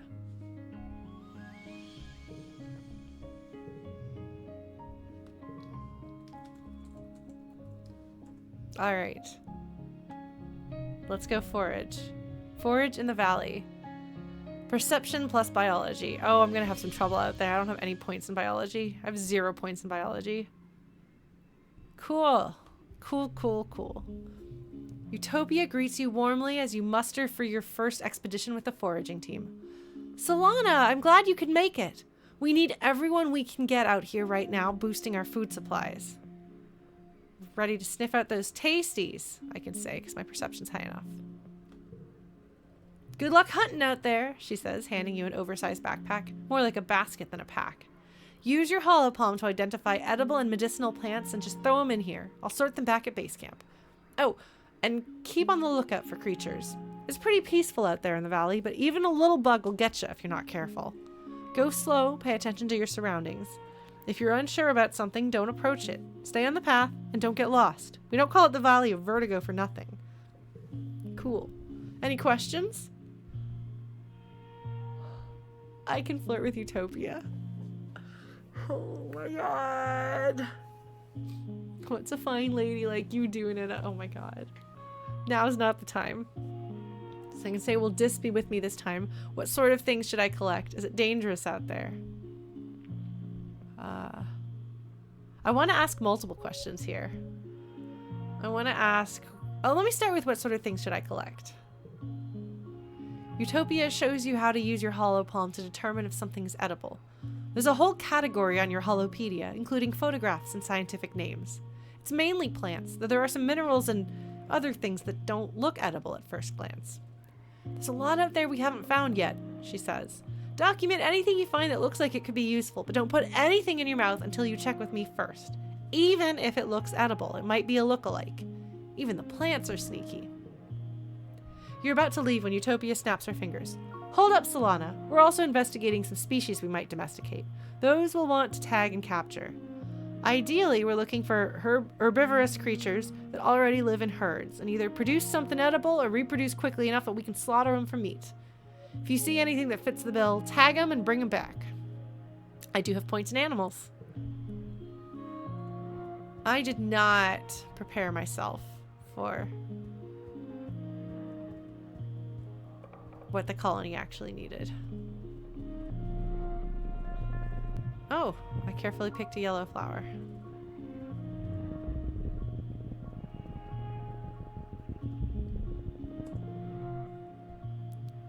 A line of termite-like insects crosses the path here. Curious, you follow them to their destination, a massive sponge-like hive of crawling bugs writhing with life. The bugs are tending to larvae, nestling in the holes of the sponge, feeding on the rich royal jelly that oozes from the hive. You step in for a closer look and hear a warning hiss from above. Atop the hive is a queen, whatever it is. Wait, no, she is the hive. Wait, this is a squeeger hive. Her abdomen has swollen and lodged in the ground here, rendering her immobile, but not defenseless. The hive queen groans and growls at you, and the air prickles with the burning flavor of acid. She must have some sort of defensive acid spray. That jelly looks pretty edible, though. Wade in and harvest some sap. I have clear-minded. No stress or worries isn't going to last very long. Oh my god, my goal is 79. There's no way. There's no way. I cannot hit these. This is too hard and too high level for me. Oh, man. Oh my god.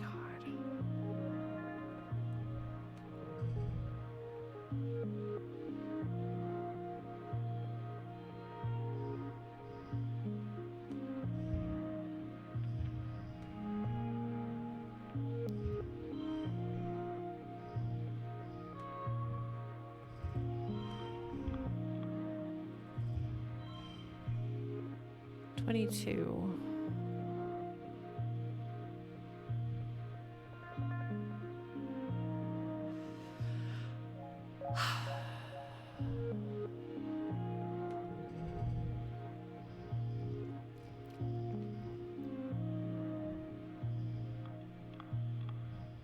Five, four, three.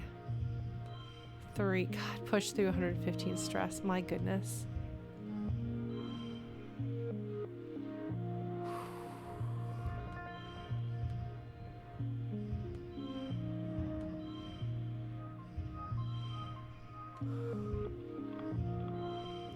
Still not enough.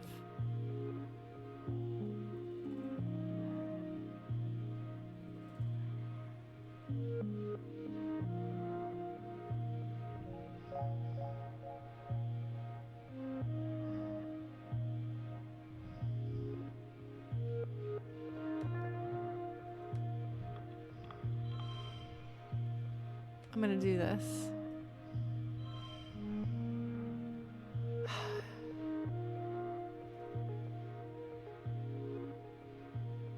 Hold on.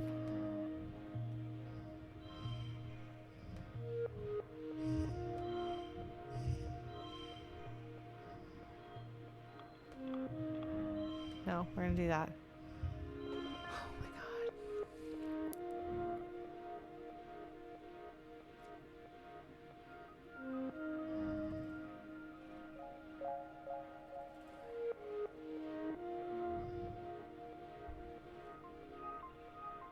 I think I probably am going to need to have something else equipped here, but yeah, we're going to push through.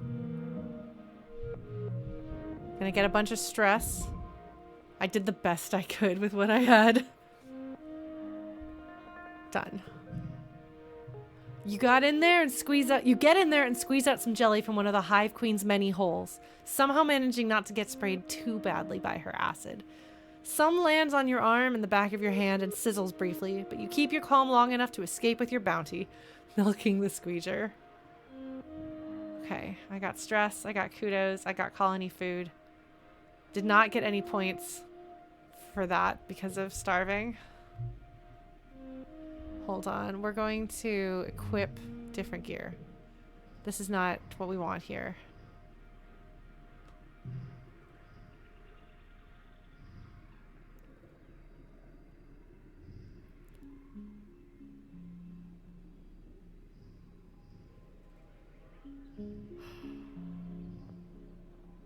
I could do the sun medallion so that no matter what I'm faced with, I'm prepared.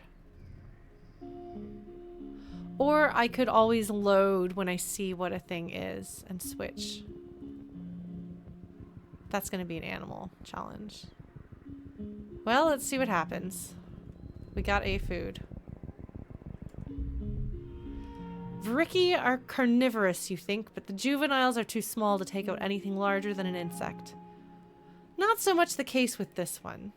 The Vriki blocking your path is pretty large, probably about as tall as your waist, and it's growling at you over the carcass of something even bigger, which seems to be missing its head. Yuck.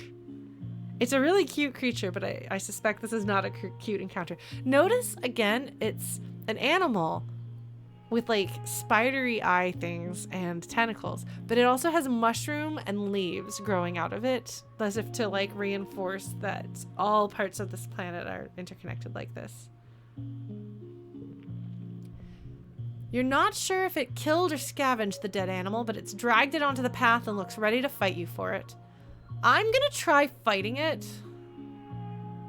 Combat challenge, normal difficulty. This might be a terrible idea. What do I know? 63. I thought it said this was normal challenge, not super hard challenge.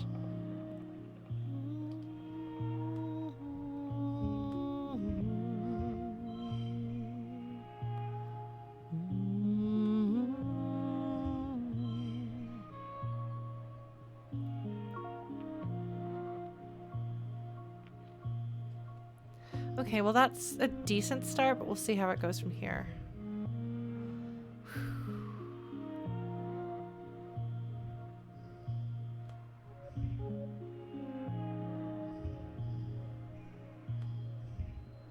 Five, 4. Huh. 3. Hold on, if I do this.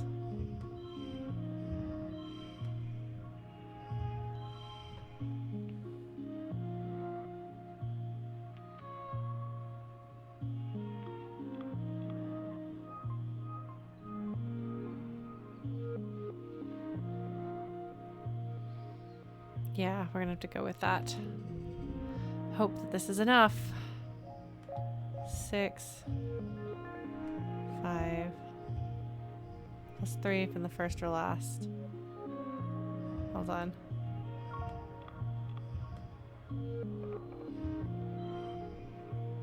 Okay, we're gonna actually do this though.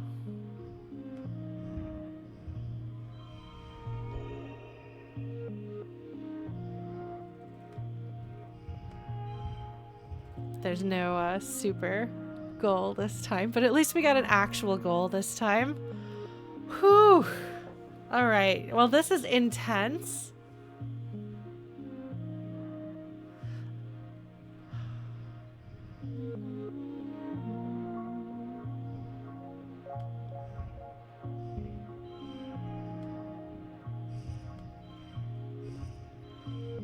Yeah, I think that's probably good. Well, I can get kudos if total equals goal. So actually, hold on. Oh, wow. Right.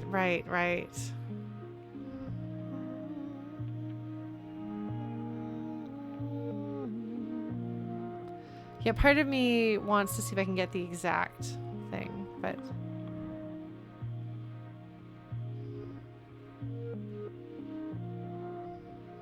I'm not sure I can. Thing is, I could scoot this here, swap these, and then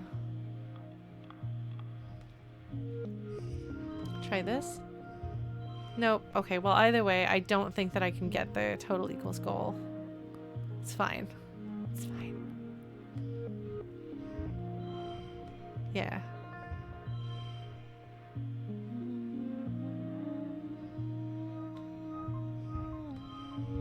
Oh, wait, nope.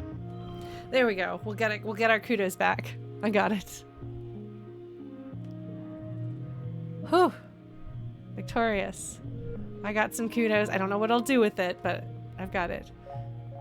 You chase the Vruki off and claim ownership of the dead animal. It's no prize. It's completely rotten. It's not even worth calling in a retrieval team. What a waste.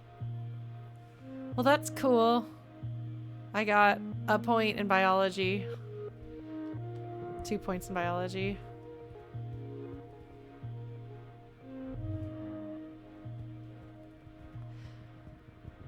Oh man. Well, we're gonna just have to do our best and hopefully that'll be okay. We got a thing of food. Something about the ground here draws your attention. It's oddly lumpy. What's up with that? Scope it out. Perception challenge. Let's give it a go. All right. Hmm.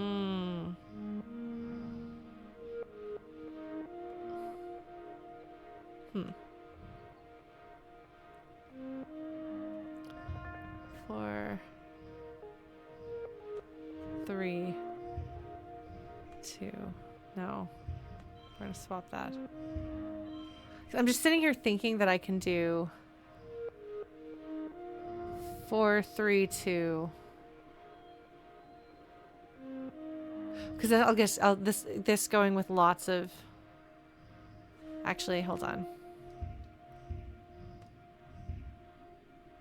So that's 15. That's 13. Yeah. Yeah, I'm not gonna be able to quite set up what I was hoping, but I should. Well, we'll see. 15 is an okay start.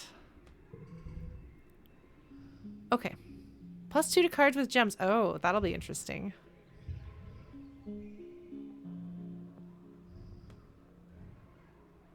Four. Oh, man.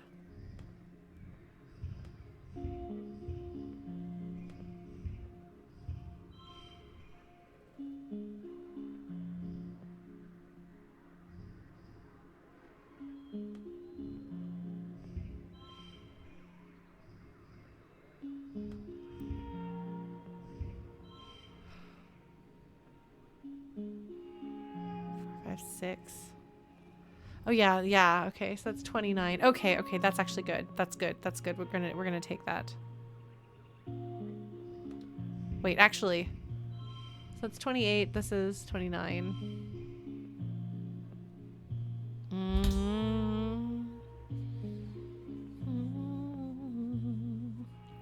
We're gonna go with that. We're gonna go with that. Down to 19. Hopefully that'll be okay. 5, 4, 3, 2, 2. Okay. Oh.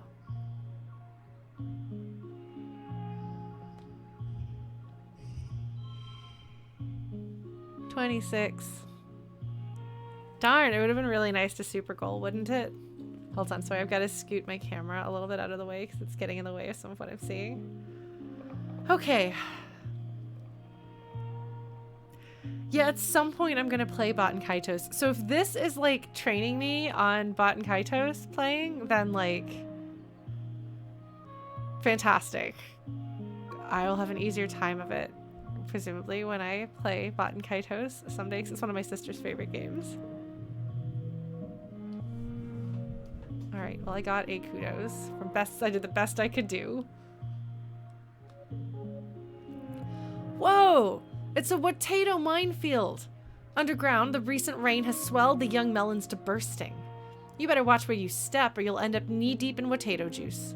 The good news is they're tasty. I can either forage one or I can enjoy a break. I'm getting kind of low on exhaustion. I'm getting kind of exhausted. But also, we are starving.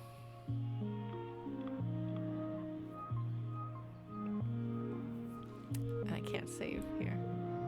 Oh, I can save here.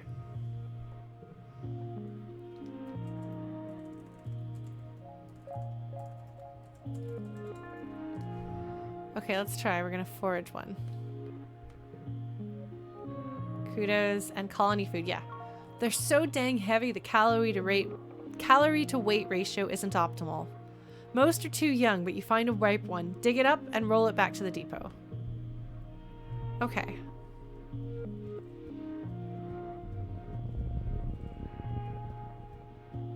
We're gonna have to just keep coming out here as best I can.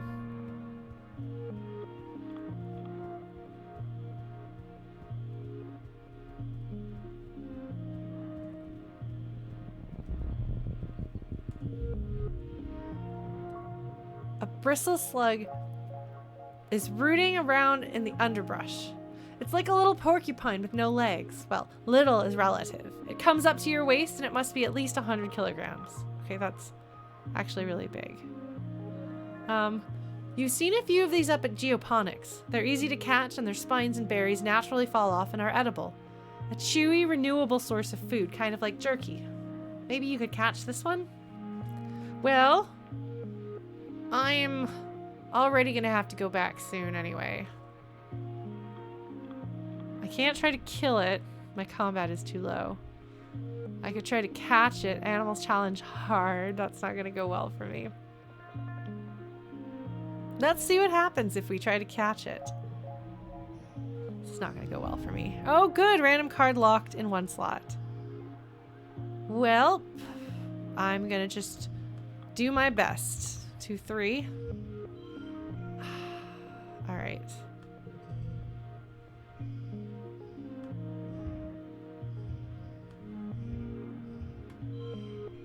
I could get those all those 5s in a row. What can I do here? 4, 3.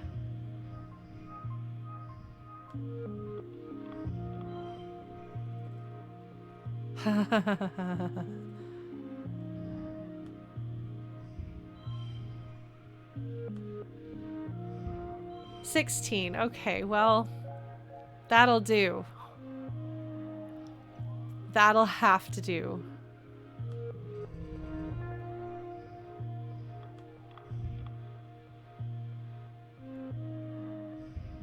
Four, 6.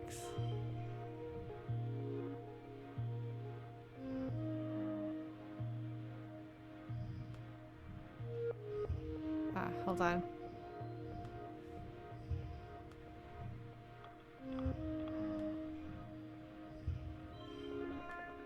Hold on. We're gonna just see what happens if we do this.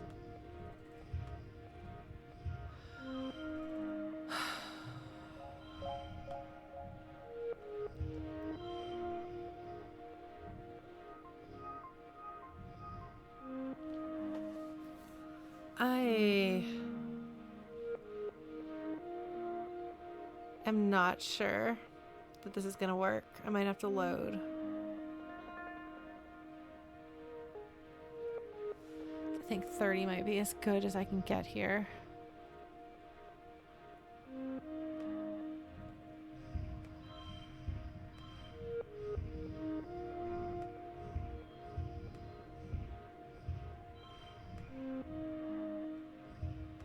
Yeah. I don't think I'm gonna be able to do this one. I don't have that. I don't have that, so.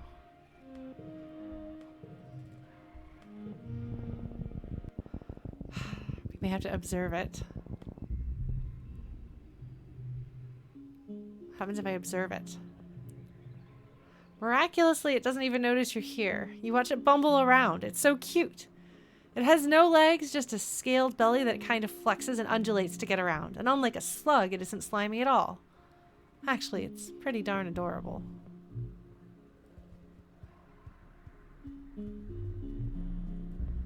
I want this. Carefully pick a yellow flower.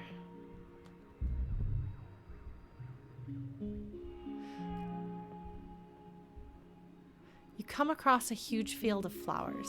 Most are teensy pink ones, but some are big, beautiful yellow ones. You check the Holopedia. Looks like they're a brand new species. They don't even have a name. They need a name, like butter dandies, even though they look neither like buttercups or dandelions. Honestly, they kind of look more like spitting cobras than anything. We're gonna pick them all. Perception challenge. Let's see how this does. One slot will turn cards physical red. Okay. Well,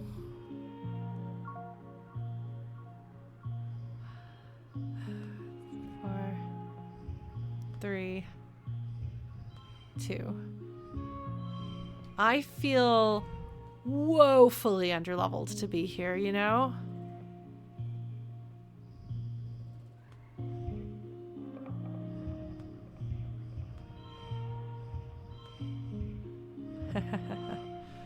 Yeah.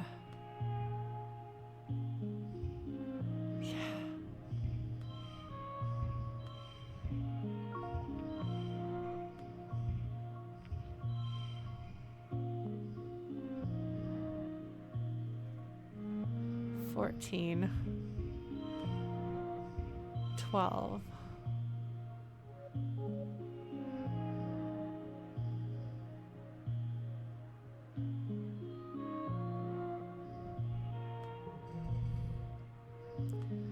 Six, 5, 4, 3, 2.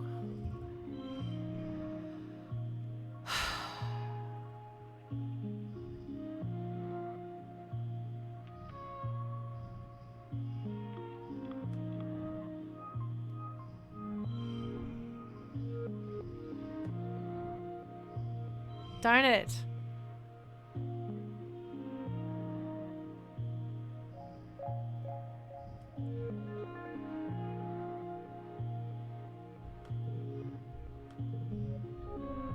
I clearly made some bad decisions with how to spend my time.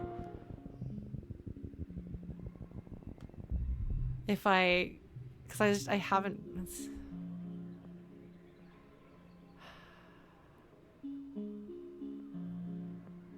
I don't know that I'm gonna be able to do this.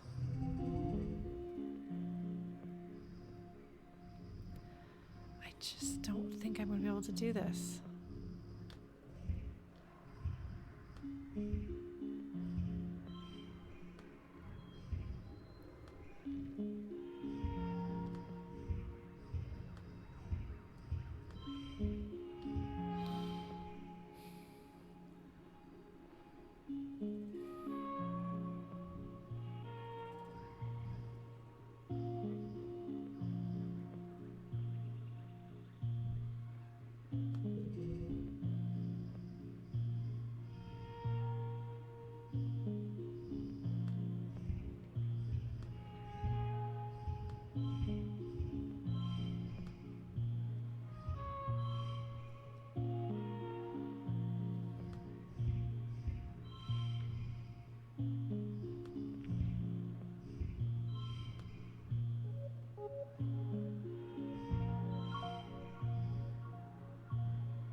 Oh, right, that's unchangeable.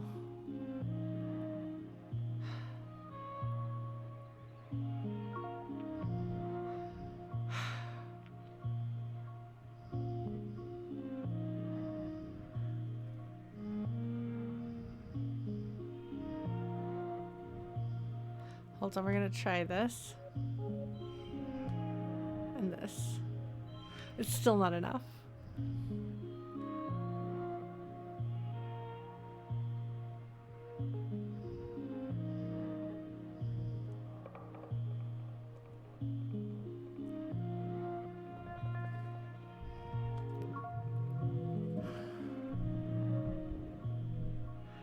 All right.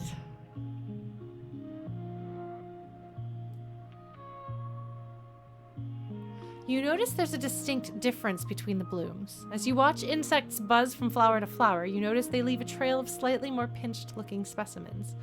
The pollinated ones will likely close up and be shriveled by morning. With this knowledge, you pick 3 healthy, unpollinated beauties.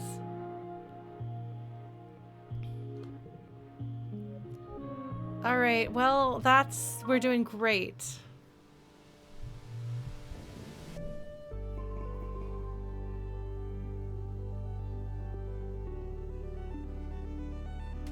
I'm so glad that the small skill boosts perks is helping here.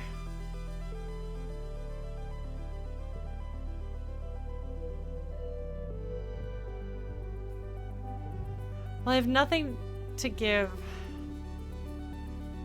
Man, well, I'll give Tange this. I shouldn't have thrown... Oh, it's too soon to give another gift. Okay. It's funny that I was just like... all these logs. I have nothing else to do with these logs. I guess I'll just give them to all my friends, and then suddenly I'm like, oh, if I'd had those logs, that would have made life easier. I might have actually been able to beat some of those. But alas, I brought a tiny bit of food back. Let's look at the notice board. Colony shortfall, 60% starvation.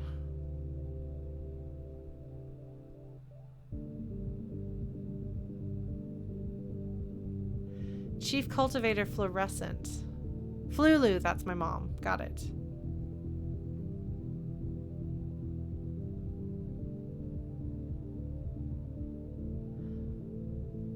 I don't understand if I want this number to be bigger or smaller. Because it was at 80 and it was at 70, now it's at 60 and it says starvation. And before it said that it was like dangerously low. So I feel like it's getting worse instead of better. So... yes, it's at minus 60. So which seems like it should be better, but the name sounds worse than what we had before.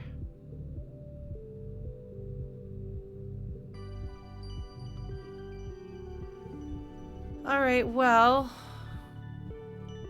I don't know that I can talk to anyone or accomplish anything else at this point. Your dad is looking a little gaunt. There wasn't a lot of weight on him to lose in the first place, so the rationing is hitting him harder than most. He's still hard at work, though. Nothing can keep your dad from getting things done. You have to work for everything you've been given, your mom says, digging her shovel into the dirt. It doesn't just happen. That's what this famine is reminding us. Man. I did not design the character that would make sense with my parents. Anemone pouts as she rolls a sports ball under her foot. I figure there's not really going to be a harvest festival this year, she says, but it still sucks.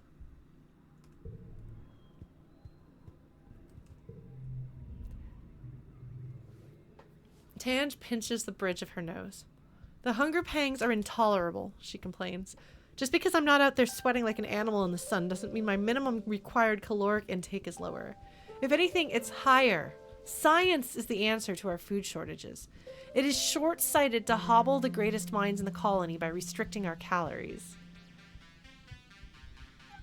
Yeah, we don't have... I thought that I might be able to science my way out of this one, but I was not able to. What do you think of my hair? Mars asks, fiddling with the end of one of the twists.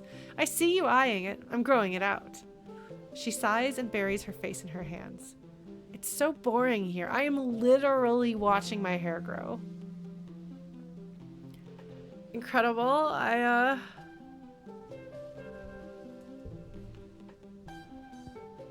We're all starving to death, and she's like, I'm bored. My hair needs to grow.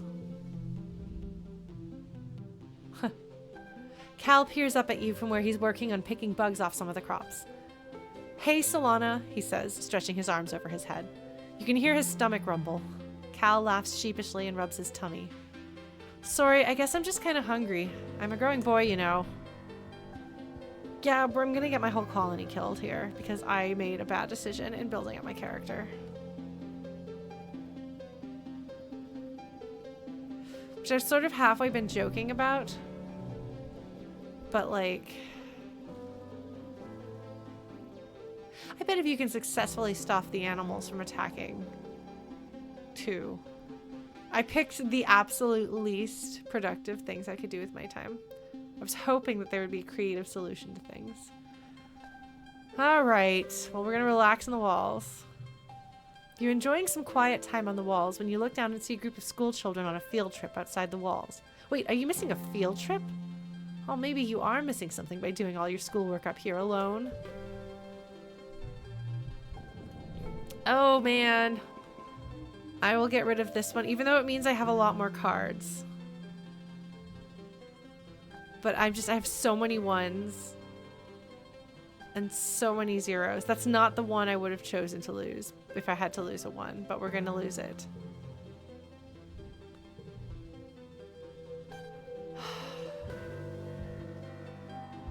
It's dust. By the time it gets to wet, we're going to starve. Alright, what do you have to say for yourself, Tange? I'm sorry. You spot Tange sitting on a large boulder outside the lab. She's eating a pressed soy bar ration with determination, alternating bites of it with huge gulps of water to wash it down as quickly as possible. What are you doing out here? She's not enjoying eating this. She stops her grim work long enough to acknowledge your question. I hit the limit on the number of consecutive hours that will allow me to work in the lab, she says. So I'm taking a break, she says, making mocking air quotes around the sentence. So I can either say maybe they're right or how dare they. I think maybe they're right.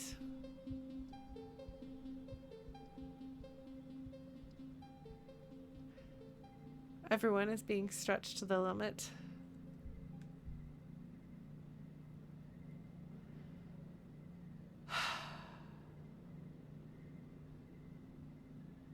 Well, if we get all of our colony killed because we all starved to death at the end of the year, like, I did kind of predict that it was going that way, so. I don't... She's not going to like this, but I'm going to say maybe they're right. She really didn't like that. Tange scowls and takes a huge bite of her protein. Actually, yeah. Takes a huge bite of her protein bar, radiating defiance as she chews. They just think they can boss me around because I'm younger, she says, and takes a huge swig of water. She scoffs. I'm smarter than any two of them combined. Ugh, Tange groans and rubs her bloodshot eyes. I just want to work, you know? It's just so frustrating to be deep in the zone and feeling like I'm just on the precipice of discovery, and then someone tells me that apparently my genius is taking too long. I want them to treat me like I belong there the way Dr. Instance does, Tange mutters. She actually respects me. They're just jealous that she likes me more. Tange slides off the boulder, and you see the color bleed from her face as she stumbles into you, nearly crumpling to the ground. Oh, she grits out, leaning over while the dizziness passes. I thought the nutritional uptake of that bar would be quicker than a real meal, especially after taking into account the time required to walk to the cafeteria. She trails off, realizing she's clutching your jacket, and pushes you away. My apologies, she says, brushing herself off. I am, regrettably it seems, only human. Tange scrubs her hands over her face. Ugh. Sometimes it feels like I'm a prisoner in my own body. Like I can feel myself trapped in it, this stinking, sweating bag of meat and bad impulses, stuck with the burden of keeping it alive every day for the rest of my life, and... Her voice breaks.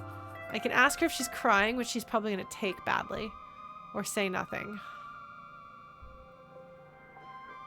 I'm already screwing up this conversation. Thing is, like, I know what to say to make her happier, but it doesn't feel right to say it, so I'm role-playing Solana. Solana is really concerned. Asked her if she's crying. Tange scowls and wipes her eyes angrily.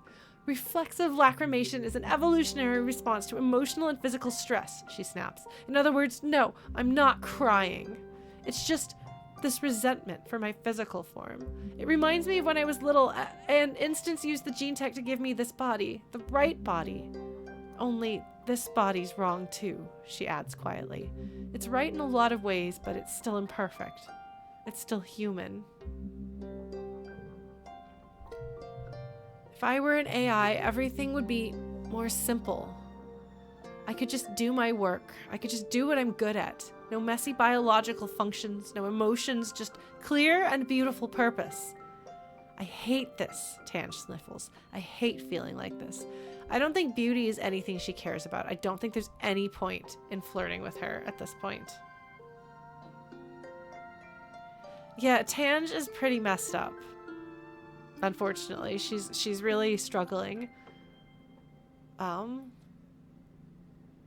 I think we're all ill-equipped to help each other at this point. So I could either say I think you're beautiful the way you are, which I don't think is what she's done. She's made it very clear. She does not want to be told she's beautiful. I could say get over yourself. It's not that bad, which I don't think is the right answer. So I'm just gonna say I'm always here to listen, Tange.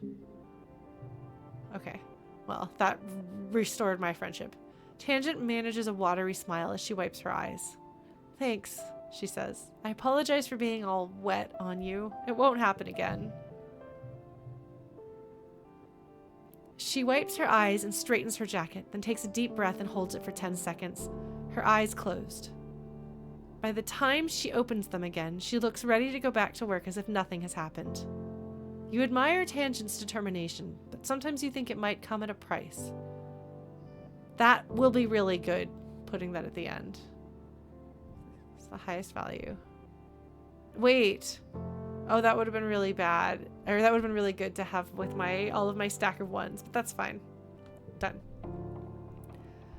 At this point, I think my colony is going to die, and there's nothing I can do to protect it, so... She is very intelligent. She's not silly. She is very stoic, not humorous, and she is neither rebellious nor loyal. Devoted to helping the colony thrive via science. Okay, I'm going to go shopping.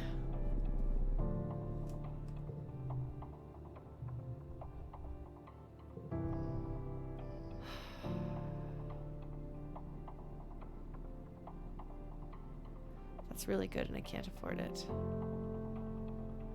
It's also good and I can't afford it.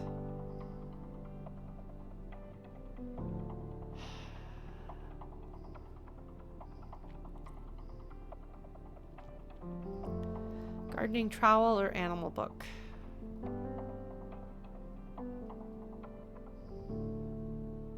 Biology or animals? Biology is the one that I don't have.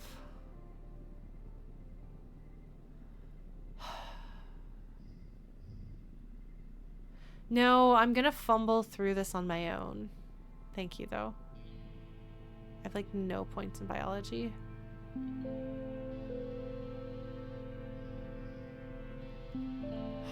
I have enough points in animals that I think I'm okay on that. Straights is multiples of a kind, right? I'm gonna get the fucking gardening trowel. I'm sorry, I didn't mean to swear. I'm stressed out for my poor colony. Straights is 1, 2, 3. Okay.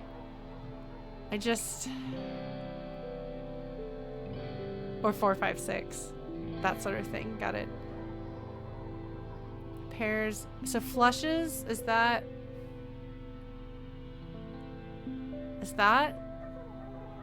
Flushes of 2 or more cards. It's 3 of a kind, 4 of a kind. Okay, so pairs and things. Okay, straights. 3 or more cards. Flushes the same colors. Okay.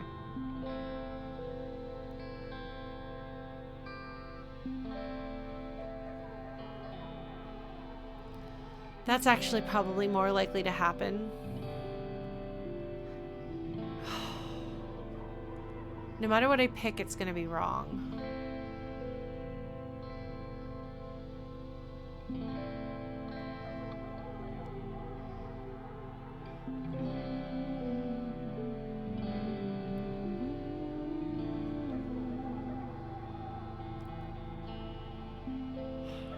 same color. That's easier to get.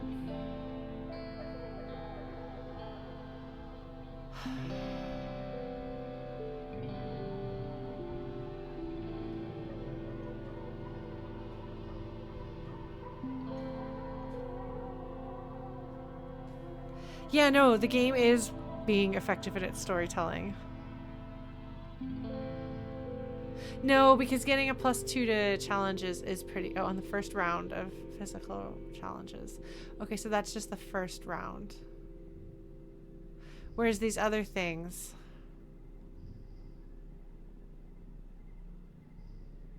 Yeah, +1 to yellow cards is good too, because that's... Oh, man. I have a lot of those. Alright, we're just gonna do that.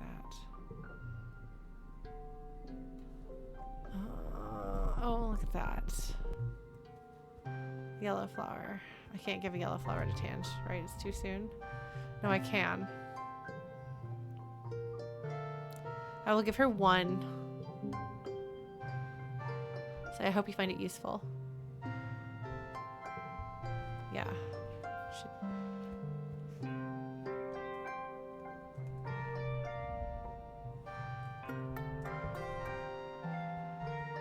Alright, well, let us go try to get some food some more.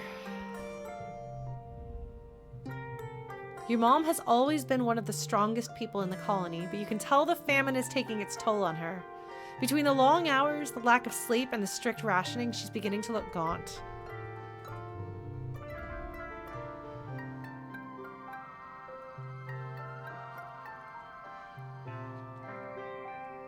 Your dad throws you a full canteen.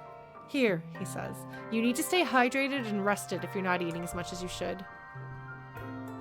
Well, we're gonna have some trouble.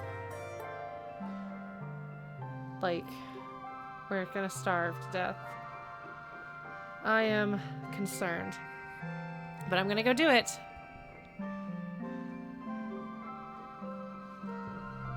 Try to forage in the valley.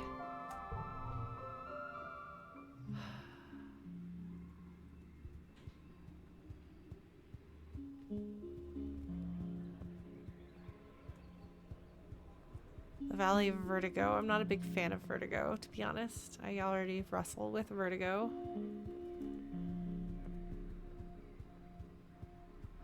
Sucks that I gave away all of those mushrooms. More yellow flowers. There's a critter with an egg.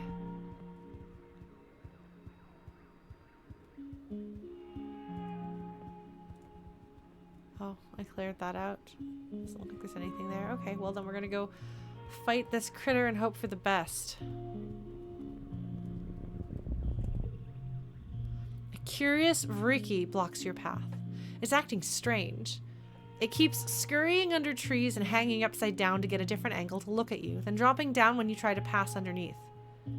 It may be small, but it's at least attempting to be intimidating.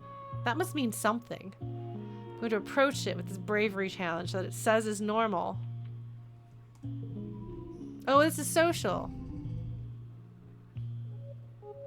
Okay, well, I'm glad that my social cards... Hold on, we can do this. Oh, wow. Okay. It's 22, 25. Okay, that does make a difference. Actually, maybe that's what I should have been doing all along, but that's fine.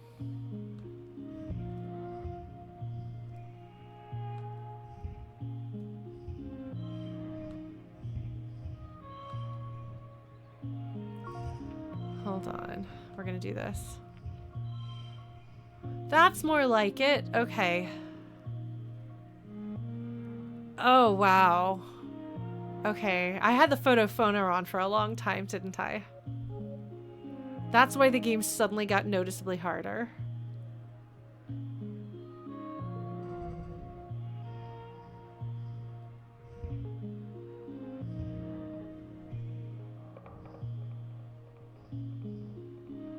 I had the amulet on, okay.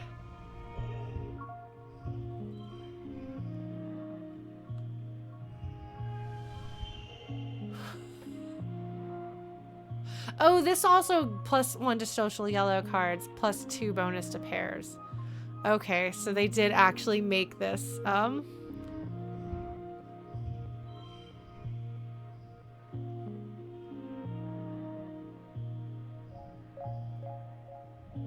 This one actually was easier for me, but we got a super goal again, so that's good. Return a super goal. Bravery from super goal. The rookie runs up your legs.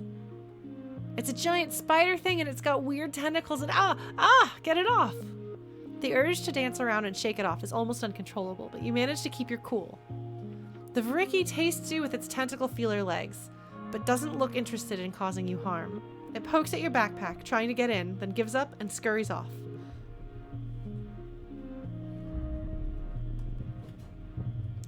Oh good, that's a new creature. Fantastic, love it. Love it.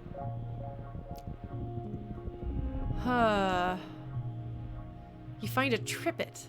A large, tasty, plant, kind of? You've heard it's sort of like an animal, too. Like a lot of creatures on Vertumna, it kind of defies classification. Whatever it is, it's huge. It's practically taller than you are.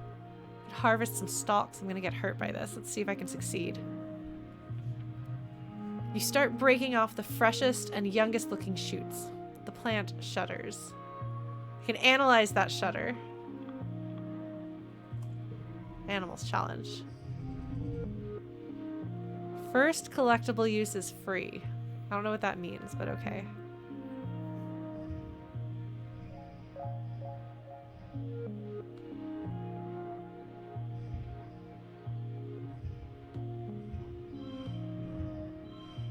So that's 15.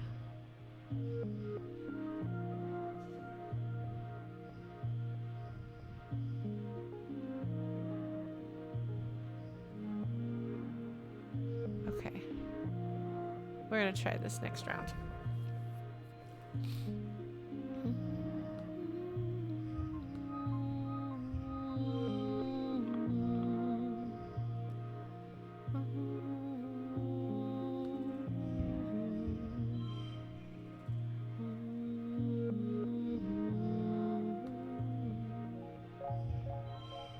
Okay. Which means I'm gonna need a 24 on the next round.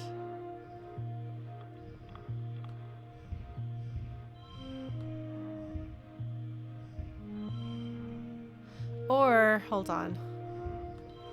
I think this is a better use of it. 25. Yeah.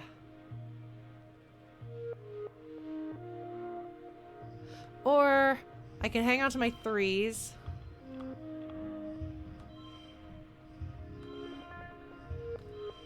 And ditch that. Yeah, that looks good.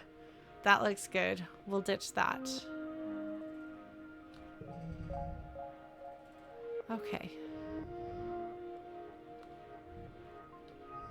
6, 4, 4, 3, 2. We did it! Yay!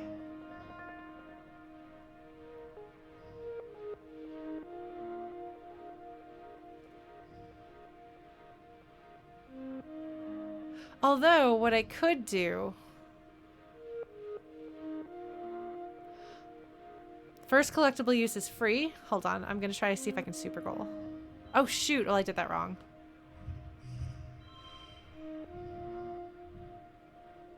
Well, that's too bad. I didn't realize it was going to... I did that wrong. I thought that was a 3. So I was gonna do 3, 4, 5, 6. 2, 3, 4, 5, 6, but I missed it. Alas.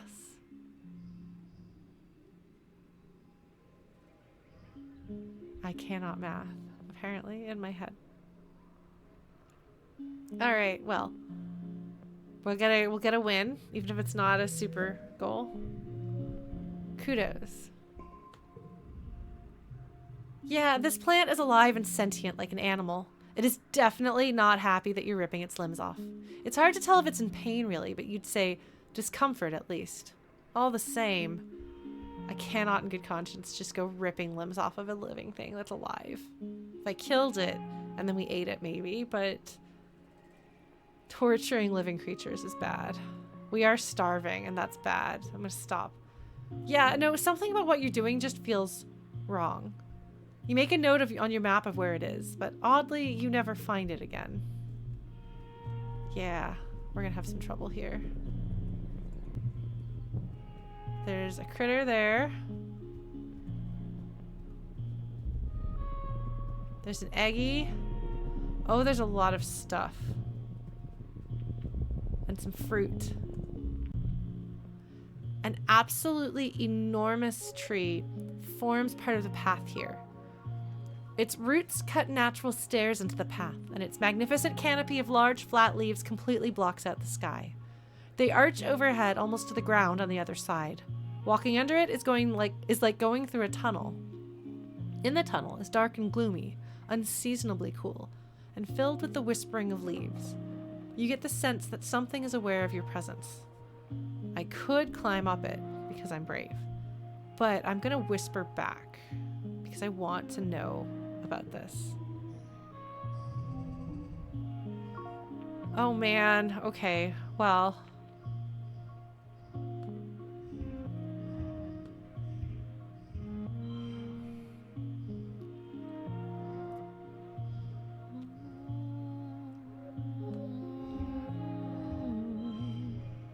All right, next round. Okay, 6. No. 3. 24.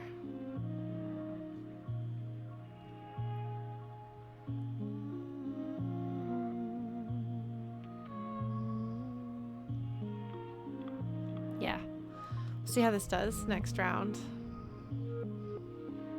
Don't have very many gems, but it's fine. 3, 4,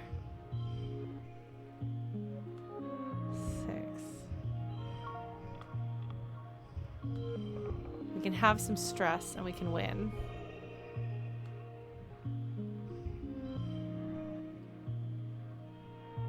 Hold on, let's see what happens if we do this. There we go. And the equals goal, so I'll get some kudos so I can buy a thing if I need to.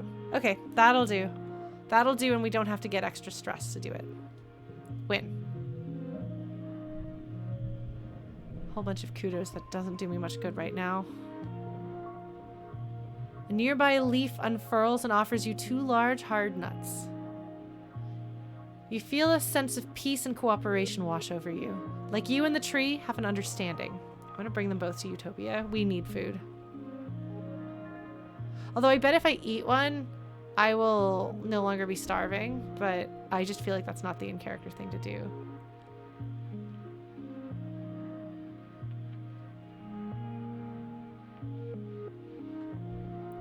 Hold on, I'm gonna try this. I'm gonna see what happens if I do this. Plant the second nut. Good luck, haunted tree. Okay, yeah, no. We're gonna load. Eat the nuts. Load. Load, save game. Okay, hold on. Oh, I thought I...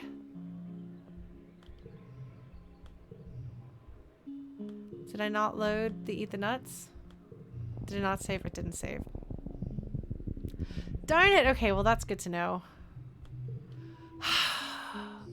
So sad for me. I'm so sad for me. Yeah, I guess you can't save mid thing. Well, that's okay. I remember what I did last time. So it's fine. Lesson learned. It's fine. It's fine.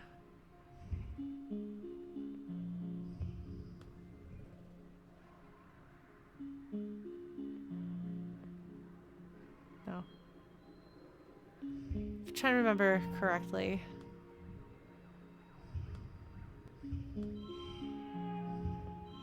Is this what I did last time?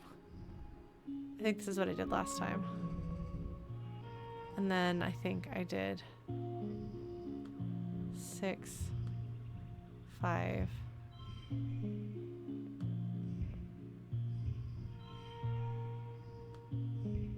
4, 3. Oh, not quite. Okay. Well, we'll get the total goal because we're fine. Alright, well. I fortunately remembered what I was doing. Bring them both back to Utopia. You are a forager after all. Utopia can figure out what to do with these. It's probably not the right answer, but whatever, it's fine.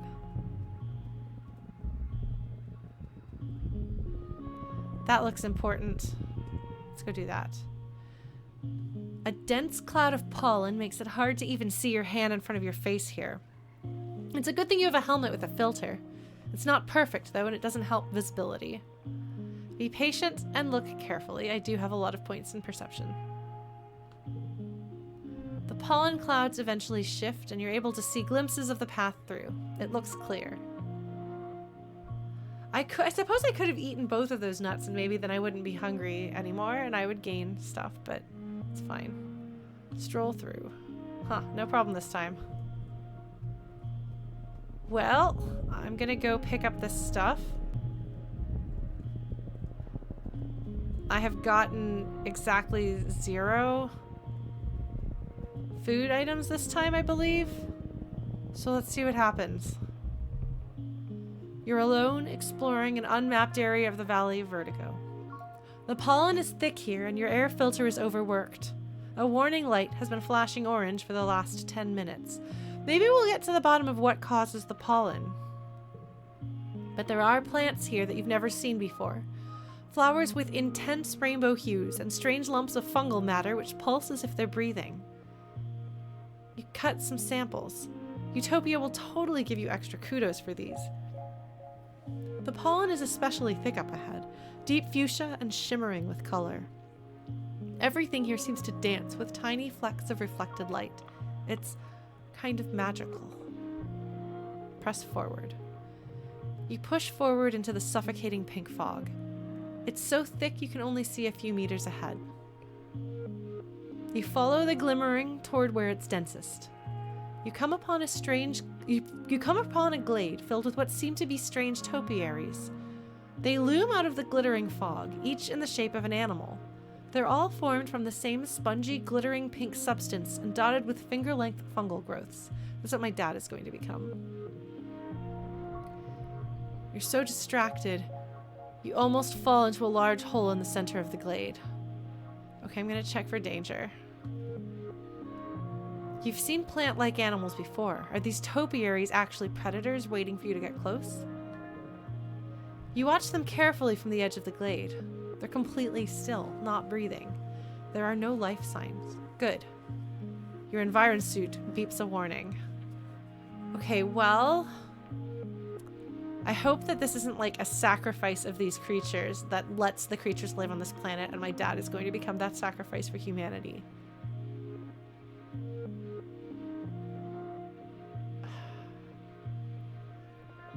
That's the vibe that I have right now because this is definitely the glittery, it's the glittery pollen that seems to be affecting my dad. And he did seem to have an interest suddenly in coming out here. So. Your envirosuit beeps a warning. I want to look at all of these things. I don't know if it'll let me.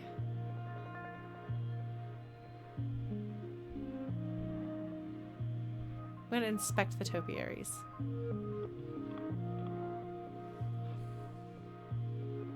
The topiary you choose is a large dog-sized quadruped which appears to be kneeling.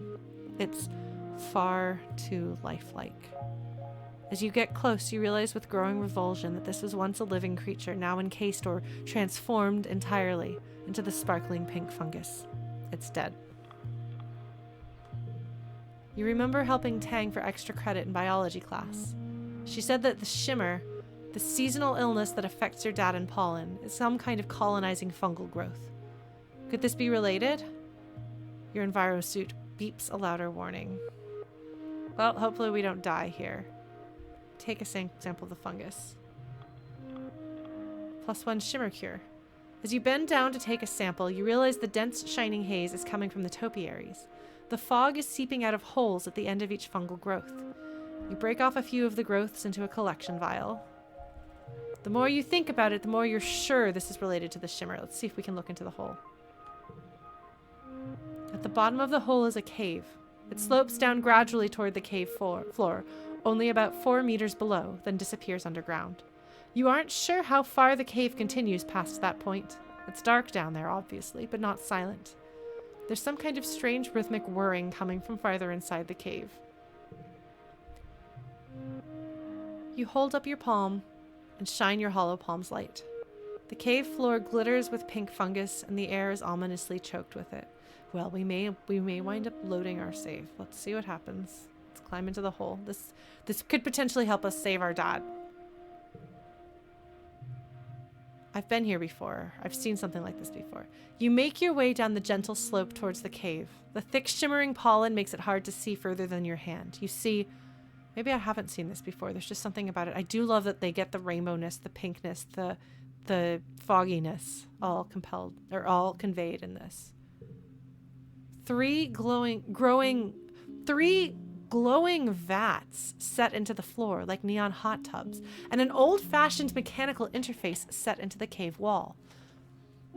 That's interesting. That's a technology thing. The reflecting glow from the vats flickers on the cave ceiling, ghost-like and beautiful. You feel a strong urge to take off your mask and stay a while.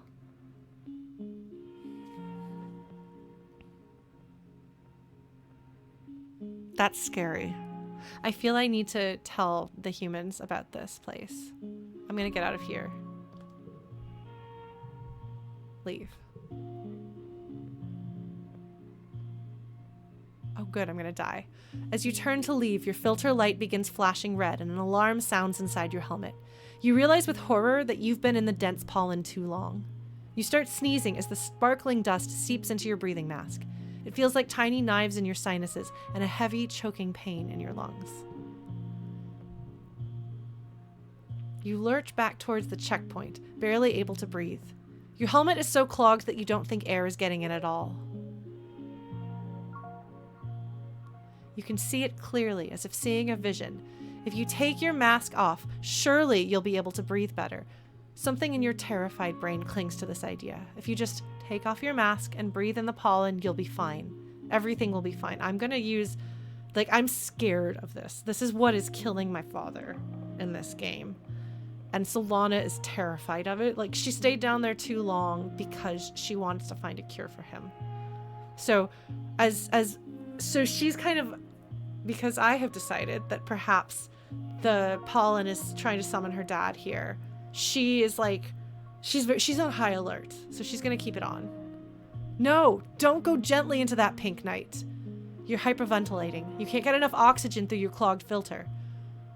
Darkness closes in from the edges of your vision until you're seeing the world as if through a long tunnel. As you near the checkpoint, Utopia runs out to help you. You instinctively turn back, unthinking, wanting to return to the fog, to those strange statues. You collapse in her arms. Several days later, you wake. You don't remember much, just a great choking heaviness in your lungs, and the world swallowing you up and closing over your head. You have snippets of conscious thought from the last few days, but it's hard to tell if it was a dream or not. You remember Tammy sitting by your bedside, her cool hand on your forehead, but she's dead. That part must have been a dream. It feels like you had a fever once, hot and sticky, achy all over like you've been boiled alive. You're still terribly weak, and there is a pain in your chest like someone has been sitting on it. It takes all your energy just to breathe. You live, but your body took a serious hit and may never be quite the same. Your toughness has been permanently lowered. Wow. I'm injured. We are going to starve to death because I cannot do anything with this.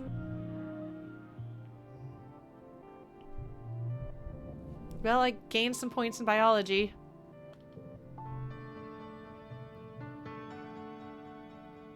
We're gonna die. We're all gonna die. Incredible. What a note to end that expedition on. There's technology down there. I had thought this planet had evolved the way it was.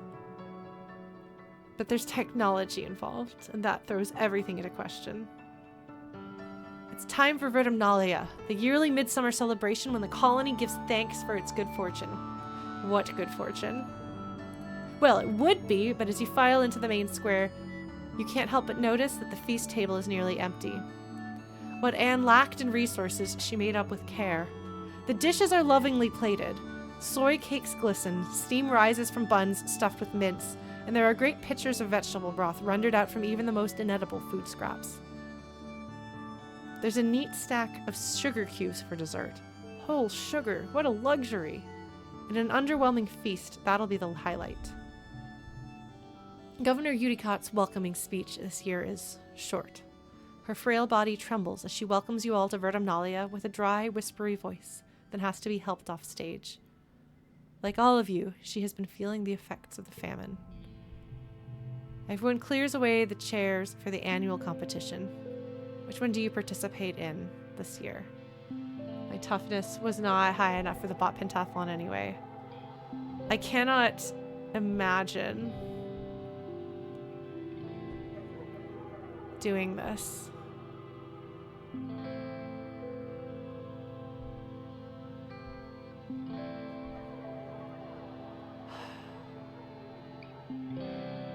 Solana's gonna sit for a long, long while and ask herself if she thinks she's ready to do something. She just almost died trying to solve the horror that is probably killing her dad. Everyone is starving. And then she's gonna pull a tiny fraction of inspiration. Because she thought she saw Tammy in her dreams. And if you'll remember, the first composition that she ever wrote was a music mourning Tammy. So there's a spark of inspiration there as she remembers that it is so important to... The reason she's put all these points into creativity, persuasion, she hoped that she could be a rock star and improve the colony's morale. That's her secret dream. She knows, practically speaking, there's other things she should be doing, but that's what she wishes she could do. And if the colony has ever needed morale lifted, it's now. So she'll compete in the talent show. You and Mars report to the talent show, to the stage for the talent competition. Dis is nowhere to be seen. Mars frowns, looking around as if he's lying in wait. Oh, boo, she grumbles. He always made me look good. If it's just you, I'm only the best out of two. Man, I've beaten you like 3 times. I'm gonna beat you again. Mars has been working on her speechcraft. This year, she gives a speech inspired by great leaders of Earth, linking their philosophies into a sort of mega-theory about how the greatest works of human history have come from overcoming our greatest struggles through ingenuity and cooperation. She and I have both been thinking that morale is what we need. She can't help herself from drawing parallels to the current famine, the failure of colony leadership to prepare for it, and how the council clearly needs newer, younger voices to be able to imagine the future. The council isn't impressed by that part. Because it's Mars, the climax of the speech resolves with inspirational music and fireworks. It's very exciting. So, you're up. What have you prepared? An original song, a dramatic reading, or a comedy routine? We're gonna go with an original song because that fits perfectly into what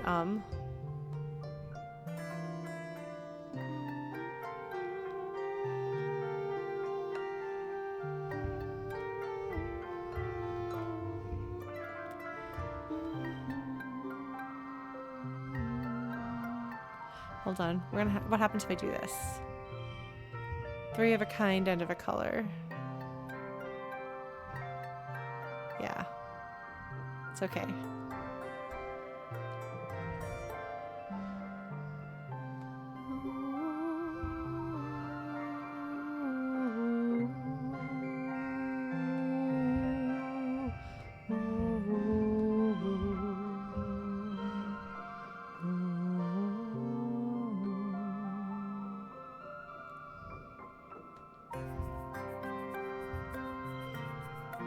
Yeah, I think we'll be okay.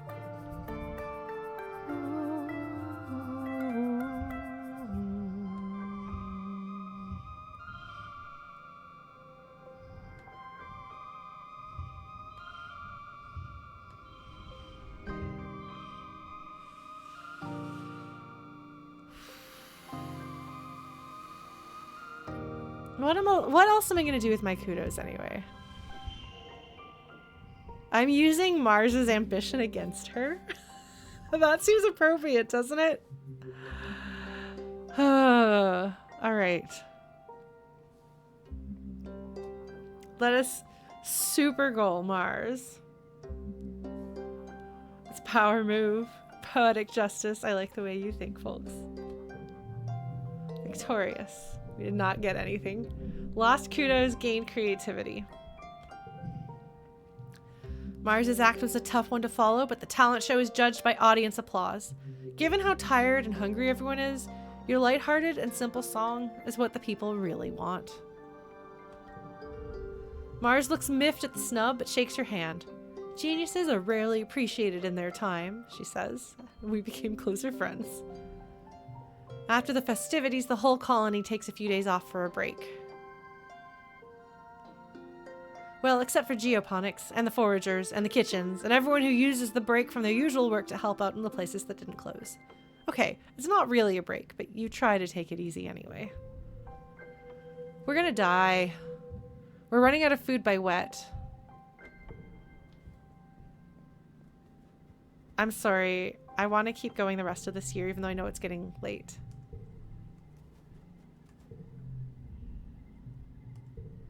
I kind of want to see if we die horribly.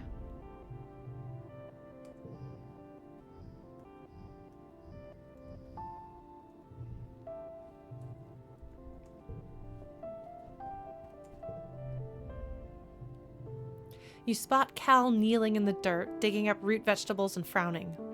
They're so small this year, he says, holding one up and examining it. Maybe there's just not enough nutrients in the soil. Is it something we're doing wrong? Yes. The planet is starving us because it wants us to go away.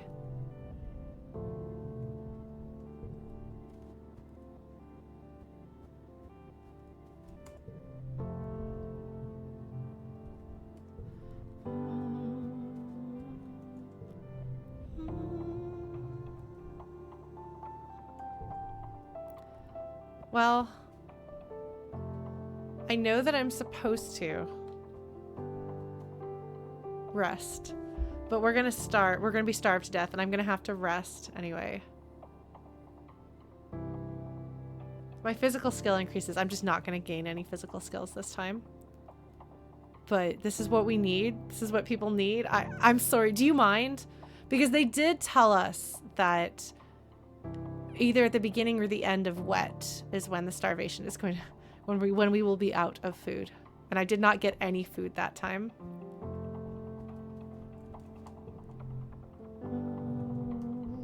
Oh, that's not right.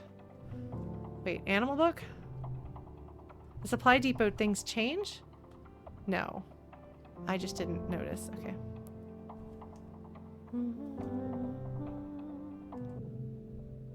Yeah, colony food shortfall is minus 60%. That's what it was last time.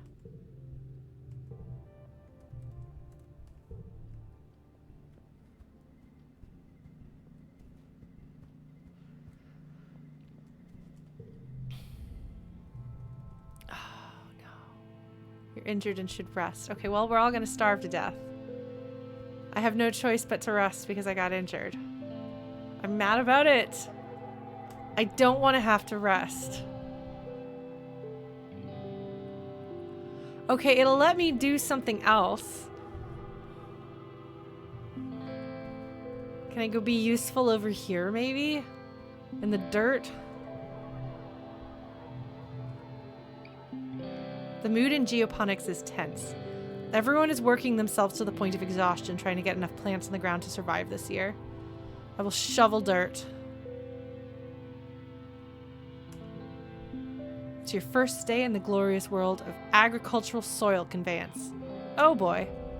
Good morning, Solana. Looks like you're working for your old lady. I hope you don't expect me to go easy on you just because you're my daughter. She walks you around the geoponics wing and points out where everything is. Your job is to move sod, compost, plants, weights, garden waste, and equipment from one place to another. Get comfortable with this, she says, pushing a squeaky old-fashioned wheelbarrow towards you. Now, any questions before you start moving that dirt? Where do I move it again? From over there, she points to a dirt pile, to there. She points to an identical pile 10 meters away. She sees your confusion. We had some very precious soil from Earth on the ship, full of all the nutrients and bugs and bacteria our plants needed to grow. But it was lost in an accident. Now we have to make more from scratch using Vertumnalia soil. This is part of the process. Why not use hydroponics? On the ship, we grew most of our plants with their roots in the water, and it's true it was more hygienic that way, your mom replies. She brushes an insect off her arm, which lets out a loud squeak of objection. But hydroponic systems use too much energy. Here, we have to grow as much as we can the old-fashioned way. Let's get to work. Yeah, it's okay. Your arms start to ache after the first half hour of work, but you keep going. By the end of the month, you feel utterly drained and exhausted, and good somehow. You can feel your muscles growing already. All right, well, I'm pretty sure that was the wrong choice, and everyone's gonna die. Horribly. Pretty sure I ruined everything.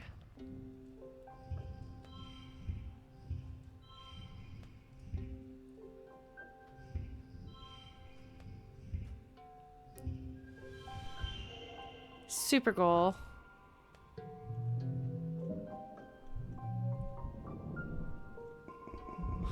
Got 0. Ah, okay. Well, I did get some toughness back. Oh, but I'm still injured. Oh, we're gonna starve. We are about to starve. We are about to starve.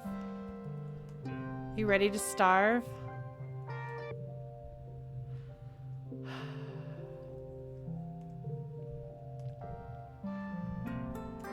Pretty sure the game assumes that you're gonna have tried at least the most basic of everything. So I have no choice. They're not gonna let me go out because I got injured. And now we're all gonna starve.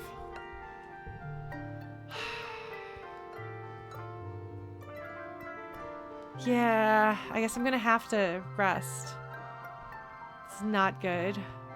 Not good at all.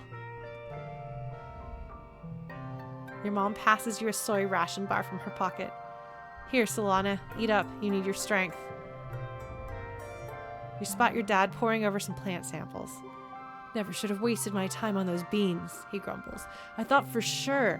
I checked them over and over. He sighs and scrubs his face. Too late now. I guess I'm gonna have to rest and then we're all gonna die.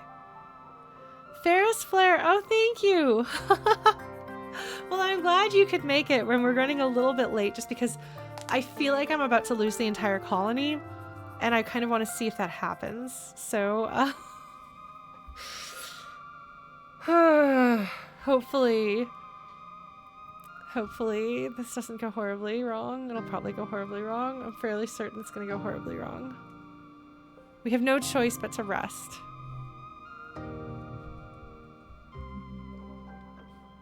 Because going out there is really important. And so if I have to rest, I have to rest. So let's see what happens. You use the uninterrupted time on the walls to catch up on some schoolwork. Attending class isn't mandatory after a certain age, but if you want to be able to get into one of the more specialized career paths, you're expected to at least do some independent study, even if you're not attending class. Ah! Finally, it's letting me forget my zeros. Okay. Are we gonna all starve to death? I think we are. Hold on. Hi, Sophie. Sorry, I think the whole colony is about to starve to death, so I'm keeping going. Oh, poor baby. Oh, Sophie. Sophie, come say hi. Sophie, come say hi. Here's a cat. Hi, baby. Oh, I'm sorry, little girl. She wanted in. But she does not want to be up here, so. All right. Well, You should drink water and get lots of sleep, your mom tells you. Famine back on Earth was a fact of life. We were lucky in the compound, but that's what made us a target for attacks. You have to learn how to manage your hunger because you won't always have enough food. She gestures widely with her arm. Even here in paradise. Your dad is looking a little gaunt. Yeah.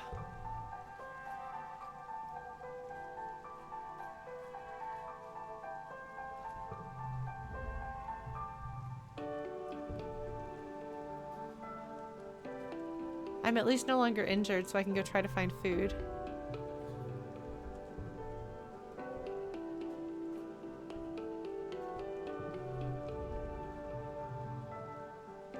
Despite we're representing only 2% of an average healthy adult weight, the brain consumes at rest 20% of all energy produced by the body, Change says, looking down at the pressed protein bar in her hand.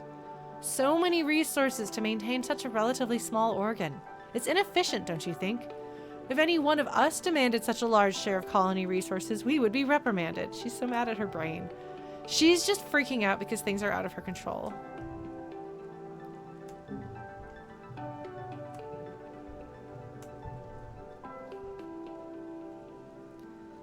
All right, let us go have an adventure.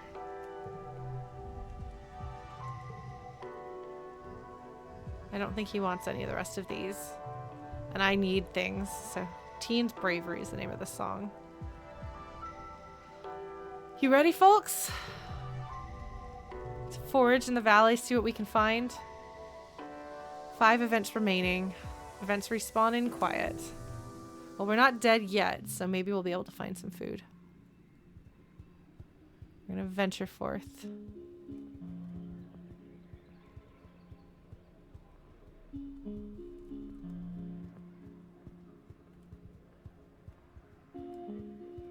So I probably should have pulled out of that place before I got injured, because that probably was a big setback in my ability to try to keep us from starving to death. But at this point, I, as Lauren, have kind of accepted that the colony is going to starve to death. I'm going to do what I can to prevent it. But, like...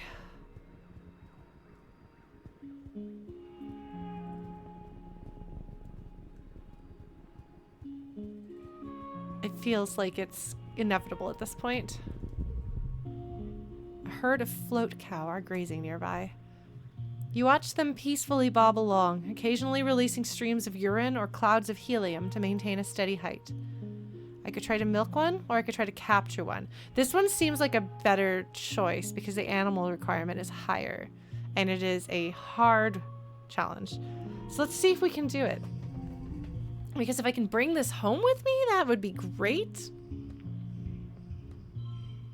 24 is an okay start, but it's not going to be enough.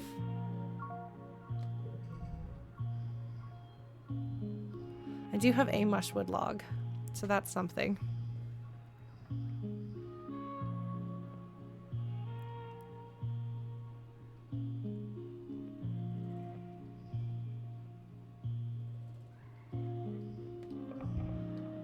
Okay.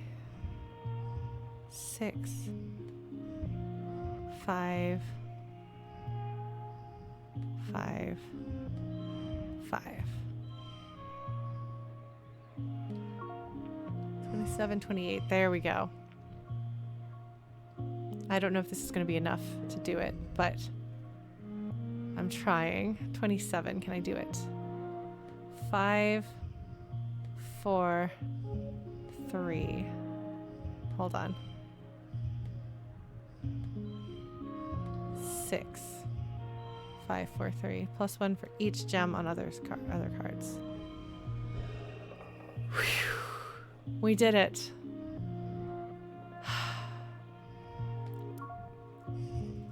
$35. Pretty handily, too, I might add. Thank goodness. Not quite a super goal, which would be nice, but it is what it is. Eventually, you pick out one young female that looks underfed and moves more slowly than the others. She seems like an outcast. The others won't let her eat, and they keep chasing and harassing her. She should be easier to catch, and as malnutritioned as she is, maybe easier to tame. You get a lasso around her and hold her down while she whinnies in terror and releases her piss blast to try to get away. You're in the blast radius, but you hold firm. You're able to bob her along behind you all the way to the depot. Well, howdy, Utopia says when you bring the float cow in. What do we have here? Why, you're a real cowgirl, Solana. I'm a mite jealous. She inspects the tired float cow. She's looking a little under the weather, Utopia proclaims. Here's hoping we can nurse her back to health back on the ranch. I'll take her back myself. You can come see her anytime in geoponics. Unlocked tending animals in geoponics. That'll hopefully result in food. Hopefully. Hefty red xeno egg. There was another path this way. At least that one was a success.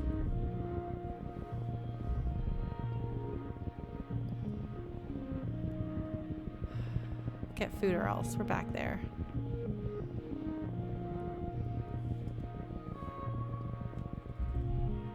Your path is blocked by a massive 8-legged xenofauna, something between a spider and squid and a bear. Oh, that is not good. Those are not things that are fun to fight. It's in a rage, grunting furiously and bashing itself against trees and rocks at random. You duck and hide as it glares in your direction, its breath heaving and dozens of eyes gleaming with madness. It's the same soft pink and purple you recognize from the multi-legged vriki that live in this area, but so much larger. Could this be a related species? Oh, man. Oh, hold on. If I sneak away. Okay, hold on. No. I have a plan for this. Emoji Proji. That should be high. Is that high enough? That is high enough. We're gonna sing to it. You ready to sing to it? Normal difficulty. I'm gonna do it as best I can. 63 though, man.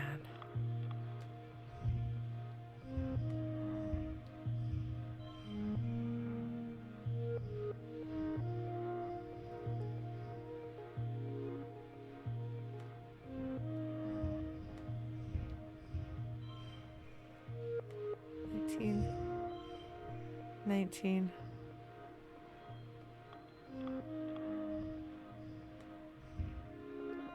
18.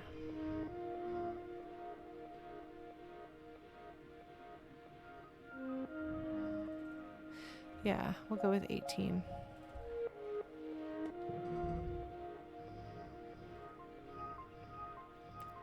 Six.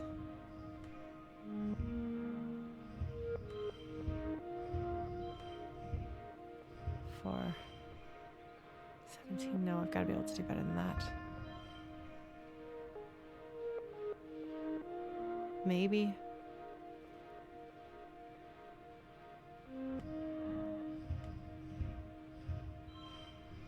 $19.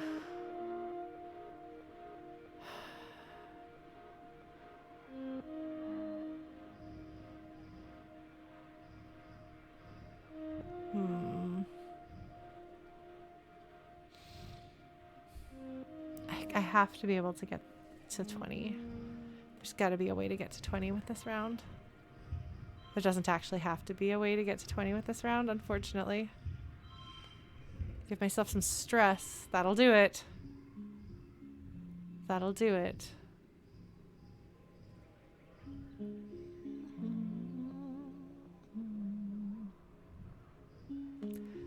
23, 22, actually.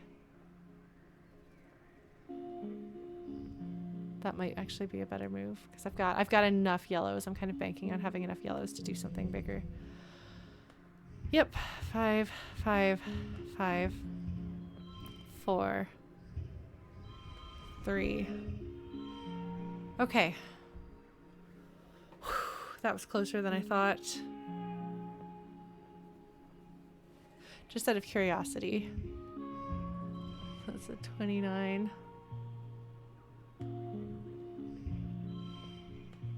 Although what happens if I do kudos? Nope.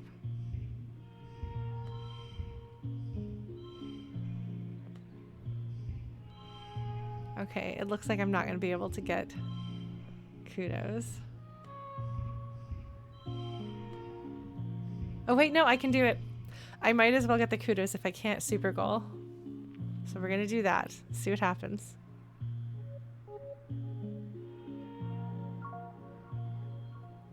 All right.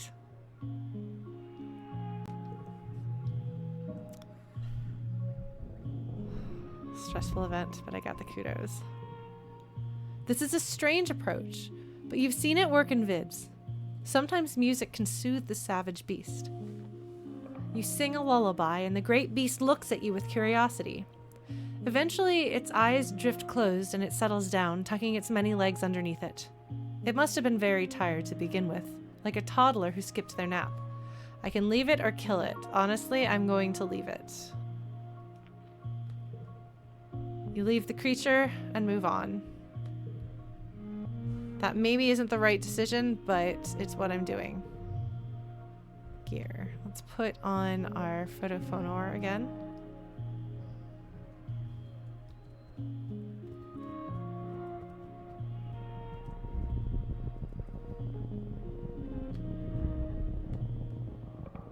Carefully pick a yellow flower.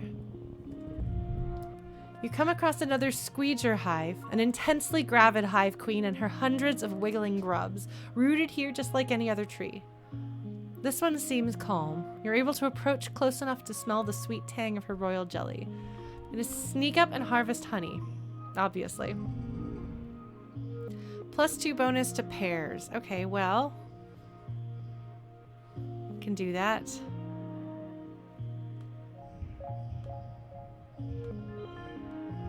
that gives me 14, which is not ideal, but what happens if I swap with this? 15.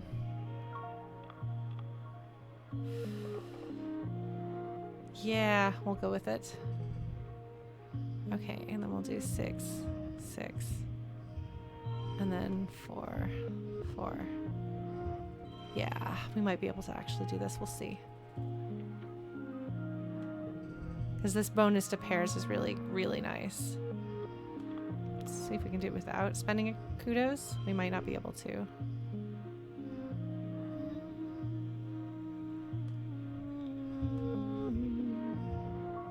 Okay, so yeah, we can win without that.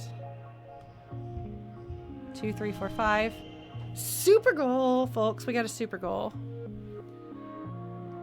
What does that unlock? +1 to animals. Unfortunately, I'm not going to get any points here because I'm starving, but no skill changes. Yeah, I probably should have eaten both of those nuts. And then maybe I wouldn't be starving and I could get points, but that's fine. The calm hive queen has only a rudimentary danger sense. Squeeger hives can be very defensive when they sense danger to their young, but so long as you don't set off the workers or the larvae, you're free to walk right up to her.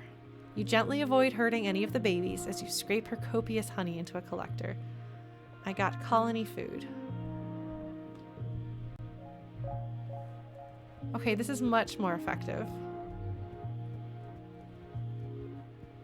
There's gotta be something else that I can do here, though.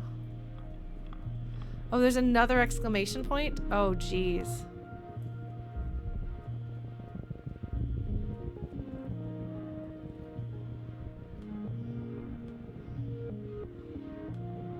Are you ready to go?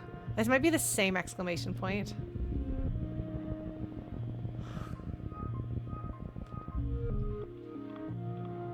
Ah, no, never mind. It's a different one. You spent some time working in geoponics, so you know your way around a plant or two. Walking through this area, you notice something different about it. The bare ground feels bouncy like a trampoline, and the plants all look weirdly stunted. Not a lot can stifle nature here, so it's honestly a little weird that there's no grasses or mosses growing here. So I can either be perceptive or biology, which I have a non-zero, or I could bounce for fun. I'm going to notice the strange spongy soil. You peer down at this oddly bouncy ground. It's pink and fleshy and... wait, is it even ground? You kneel and take a closer look. More like a kind of dense moss or coral, maybe. You press a hand into the moist, squashy substance. It smells sweet and starchy, like cake. It blankets the ground here in a thick, sponge-like layer, swallowing up everything it touches, Gross! But it smells so good. Oh my god, so is the planet eating? Does the planet eat things? Huh. Like, whatever this substance is, it's trying to lure me in. You dig a large chunk of the sponge cake up to bring back to geoponics. Further analysis is needed, but you have a good feeling about this one. I do not. I do not have a good feeling about this one. Do you? Don't say anything if you know. But like, okay, so we're actually doing okay. Wow, I'm getting a lot of kudos this time. So there's that. You come across not just one Variki, but a whole swarm of them, mostly just baby ones about the size of your head. They're all amassed around a massive tree, scurrying up and down the trunk. When you can see the tree itself under the swarm, you notice it's the same pale pink as the baby Variki. Its tentacle-like roots meander a fairly large distance before plunging into the ground.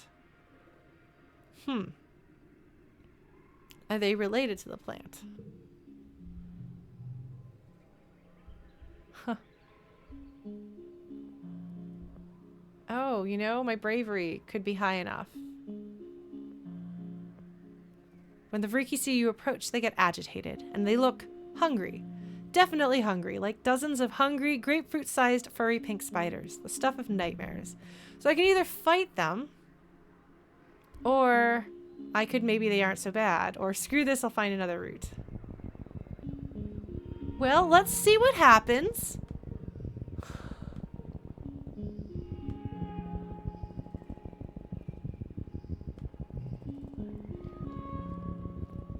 Yeah, no, it absolutely does sound like the oh no moment right before the colony dies, when they're trying to figure out why the colony died, and it's like, oh, you ate the thing that eats you from inside.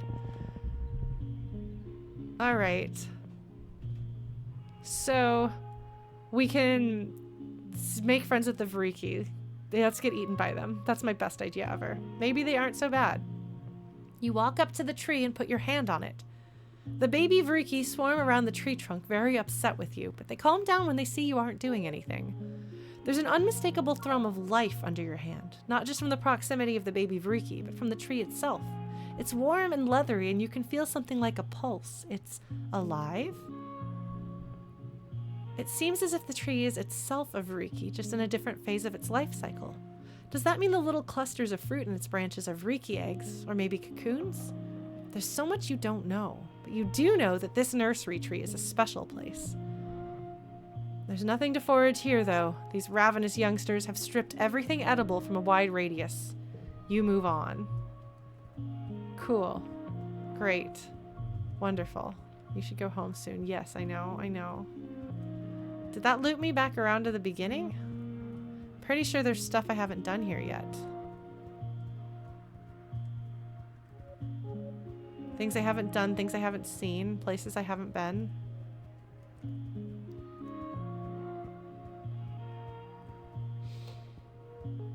That is actually a question. If any of you have played this game, will it automatically pull me away if I've done everything there is to do? Like, will it say, you've seen everything there is to see here?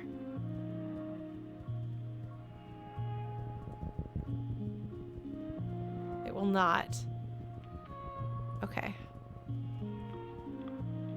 Well, that's frustrating. I think it said there were 4 things to find and 5 events when I started this time around, but I don't remember if I've had 5 events.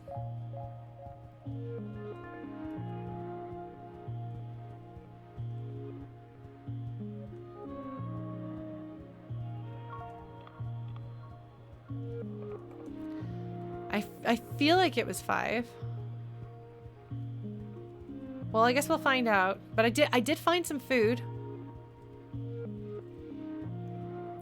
And perhaps Mars is right, and actually we need to have the kids who aren't immediately assuming that animals here function like animals there. And that we can't just go around eating everything.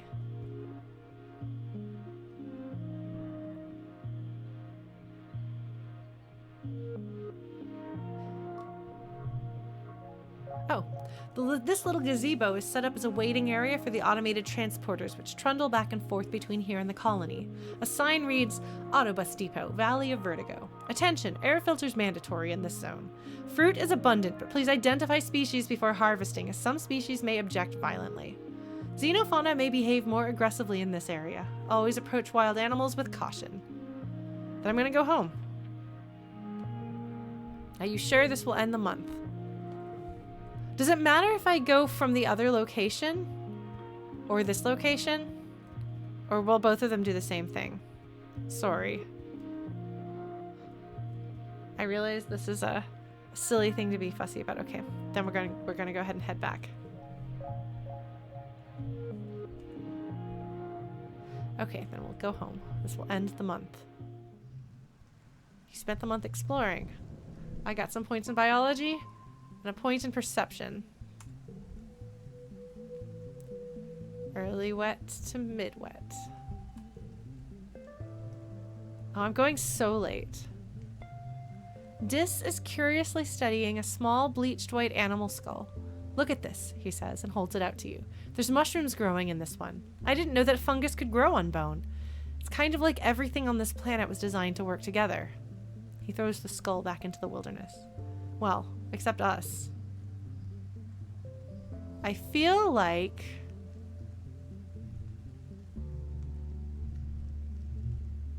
Yes, I know I need a break soon.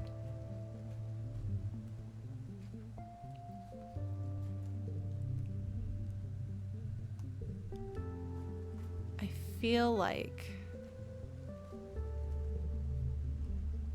Oh.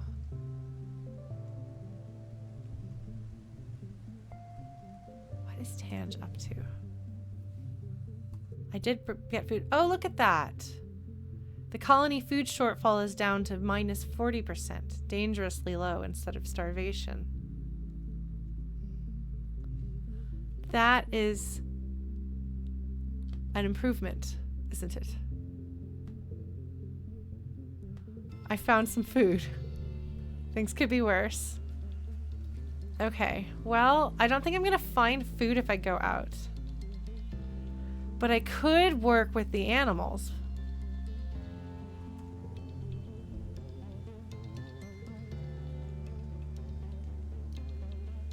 Cal likes eggs, doesn't he?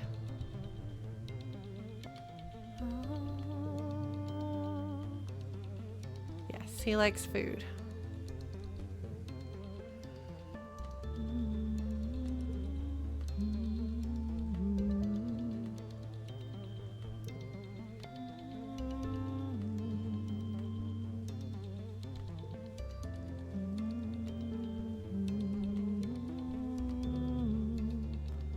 Hold on, I'm gonna see if I can...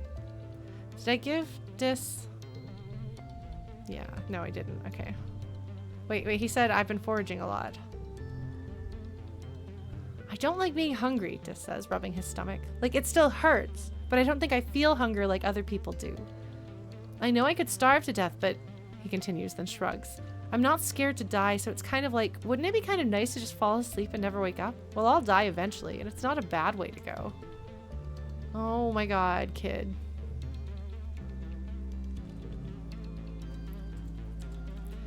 Alright, I'm gonna try giving him something. What have I not given him? Have I tried giving him the fruit? No, he doesn't particularly care for the fruit. Sorry, I know this is like the least important thing. We're so close to the end of the year and everything going badly. I've been foraging a lot, Dis says, hitching his bulging backpack up on his shoulder.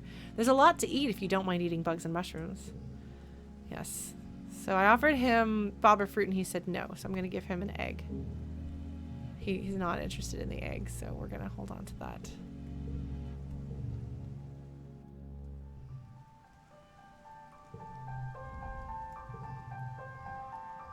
I don't think he's particularly interested in the other things I found, so I think the only thing I'm going to be able to do at this point is tend the animals. It makes you slightly less stressed than other things. Good night, Oofus! Okay. So you get some points for animals, you get some points for empathy. Friendship with Cal.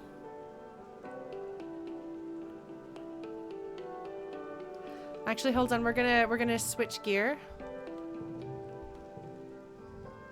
We're gonna put the photophonar back on, and then we're gonna go in here.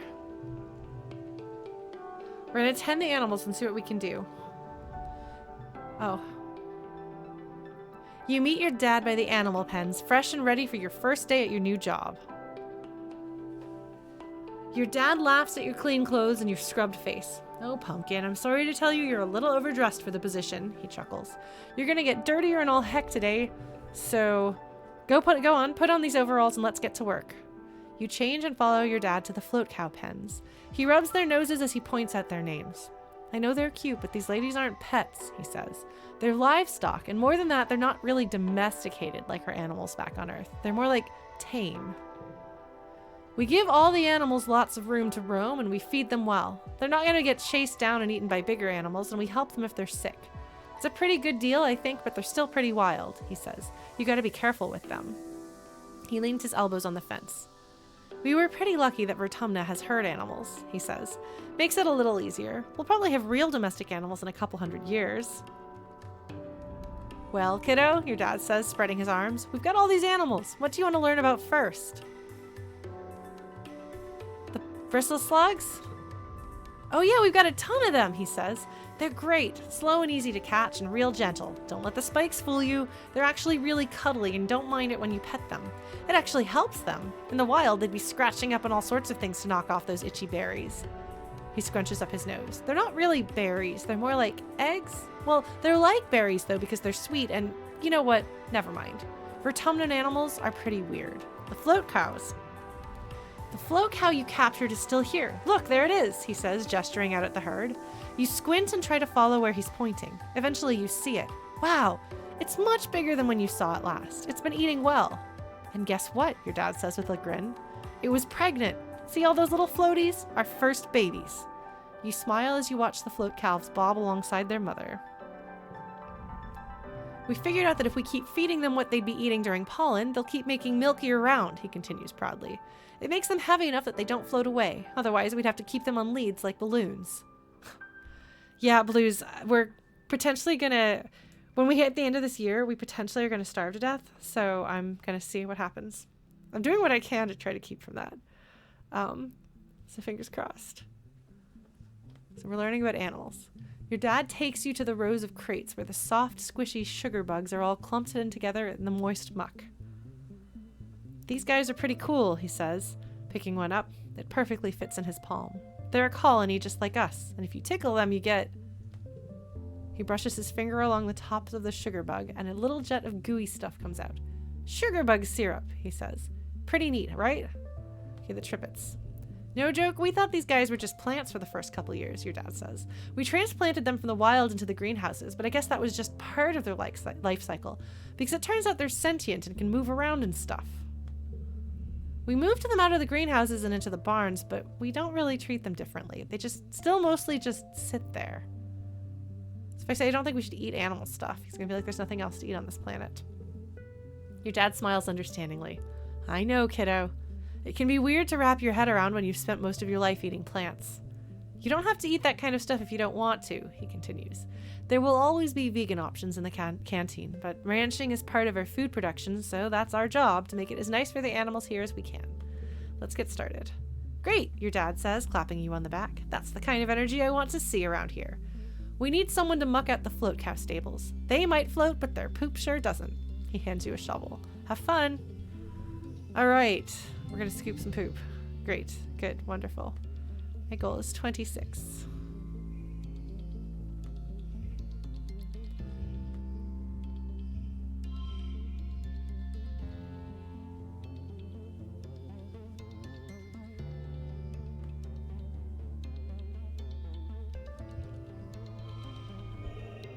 It's funny if I do this.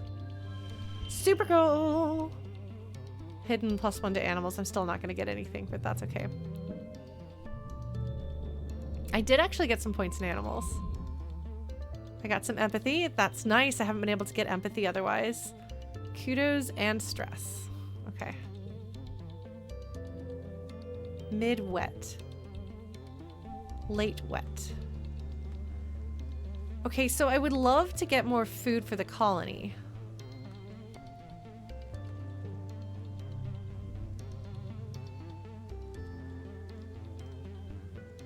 Surveying the plains, does that get me? I mean, I actually know I can't. I'm so stressed I won't be able to get much good done there.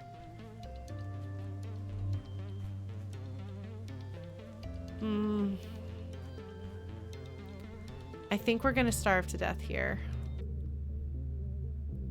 But the colony food shortfall is dangerously low. So it could be worse. We're not actively starving, which I think is better. I don't know though. We'll see. I think I'm gonna have to go help with the animals some more though, because like I can't in good conscience not do something that is related to food production. You hardly ever see your mom. She's up before sunrise and doesn't come home until well after her last sunset, spending all of her time in geoponics. It's like she thinks she can just outwork the famine. But they've done famines before. Your dad sneaks you a crumbled up soy ration bar from his pocket. Here, have this, he says. I didn't finish it at lunchtime and I'm not hungry. You know that's a lie, but you eat it anyway. You're just so hungry. All right.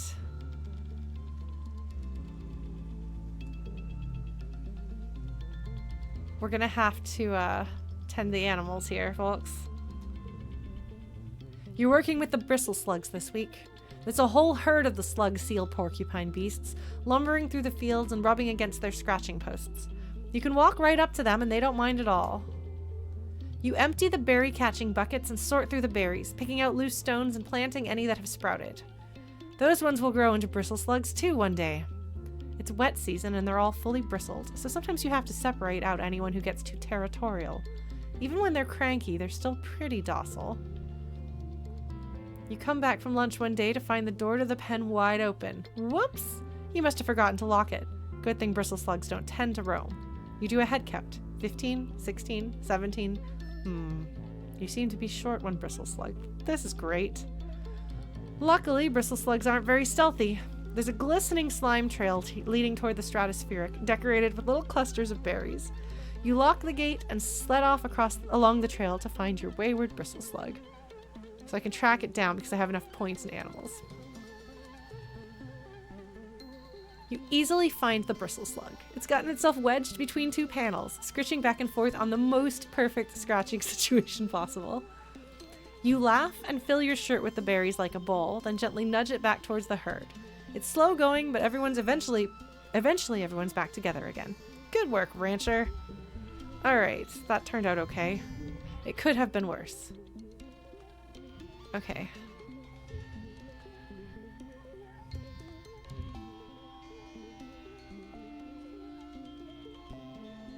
Yeah, 5, 4, 3, 2. That's pretty nice. Good job, Super Goal.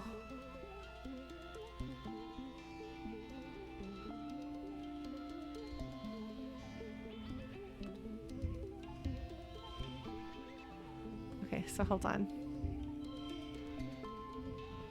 The super goal is 32. Like,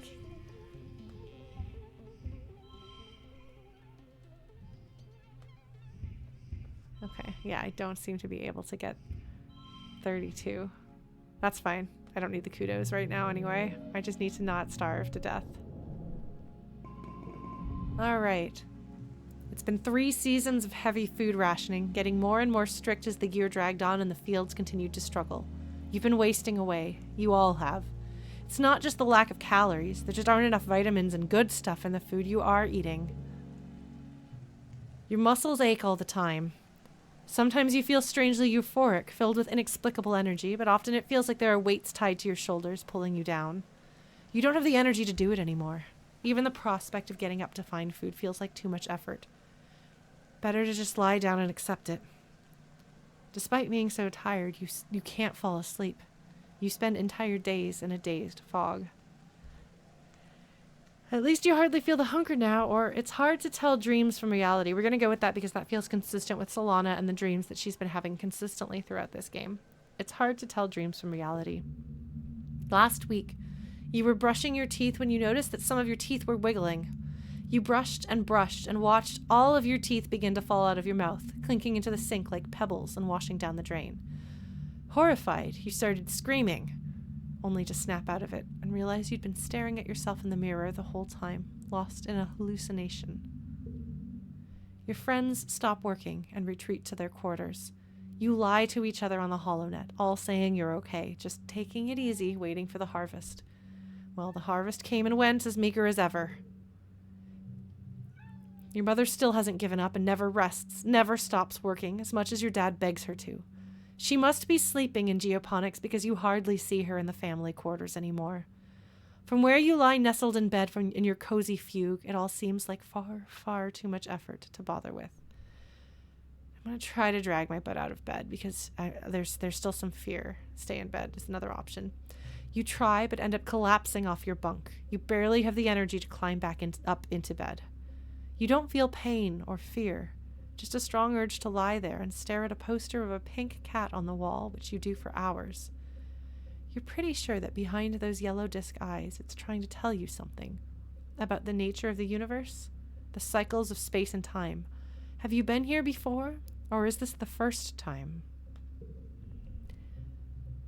Your mom comes to your bedside and tries to feed you some of her rations. She looks like hell, sallow-eyed and gaunt, but she refuses to stop working. She says she can't keep the rations down anyway. They upset her stomach. Please, Solana, she whispers. Please eat. Hi, baby girl. I know, Sophie. I can refuse it. I can either take the food or refuse it. So hungry. +2 to all other red cards, even though this is a blue card. That's strange. Refuse it. Tough. Lose toughness. Gain memory. So hungry. You stoically turn your nose up at your mom's rations, not sure you could stomach them anyway. You don't remember much from the next week, except those all-knowing yellow eyes staring down from the poster on your wall and your parents coming and going, trying to get you to eat. Too weak to protest anymore, you eventually accept the extra rations.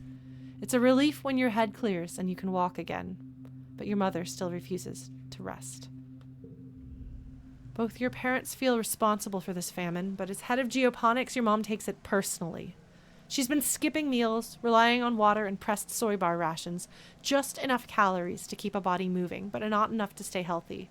Yet she never lets up, working herself to the bone, barely even sleeping, increasingly sallow-eyed and gaunt. You and your dad try to slow her down, but, well, she's a stubborn woman. If not her, she says, then who? You and your dad are in the lounge, slowly sipping your vegetable broth, when there's a commotion at the doors. Someone's run in, gasping for breath, yelling for you and your father to come to geoponics. You run over, knowing deep in the pit of your stomach that something terrible has happened. When you see the faces of the agriculturists, your mom's people, you know that feeling is real. Your dad sees her body first. He lets out a cry like something you've never heard before, a deep, unimaginable pain, dragged up from the darkest parts of where fear lives.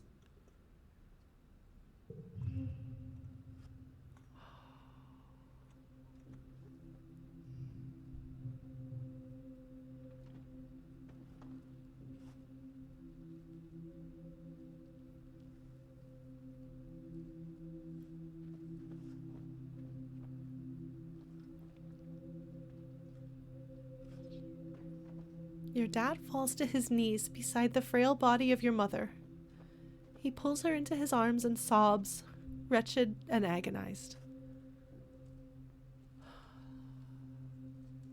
I mean, we all knew this was coming, but that doesn't make it any easier. You don't even know what to think. Your mom always seemed larger than her body, but seeing her now, there's nothing there, just a fragile shell.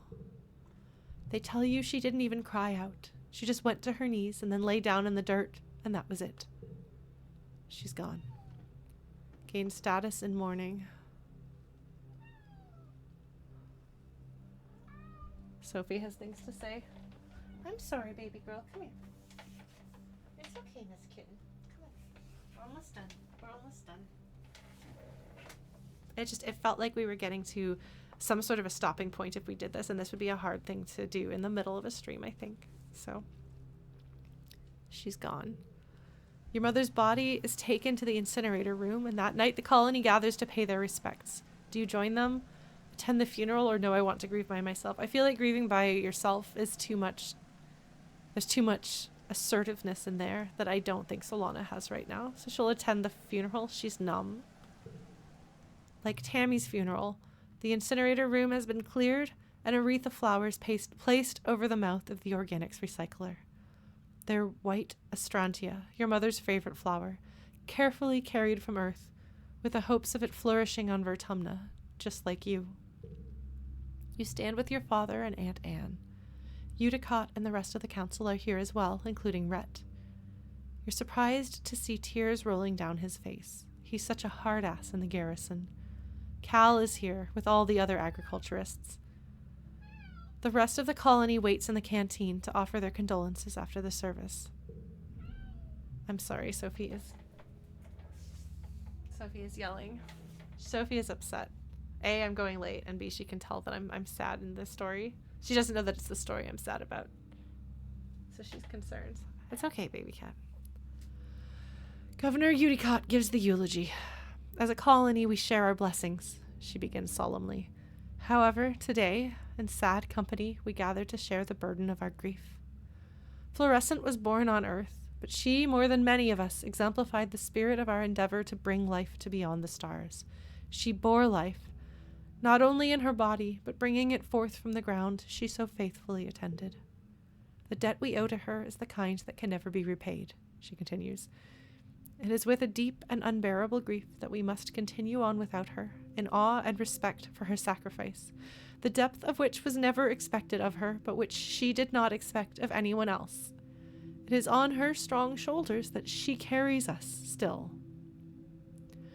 Eudicott closes the door to the recycler, and the particle disintegrators begin to reclaim the molecules that once formed your mother.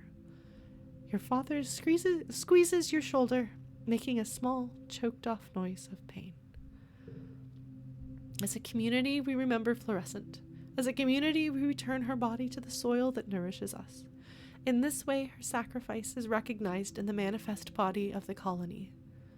The ceremony is adjourned to the canteen, where a somber wake is held in your mother's memory. There isn't enough food to dull the emotions, and your empty stomach only reminds you of her unfinished work.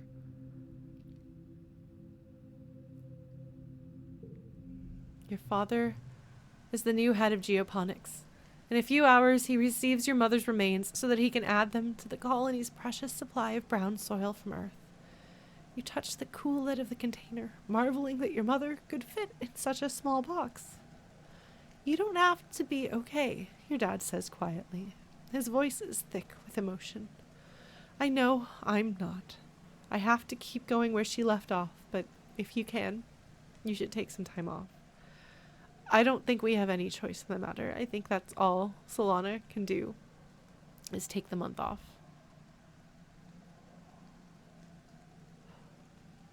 I think when she gets back to her work, she will do so with renewed obsessive focus as her mother's daughter, but for now, I think she has to take the month off.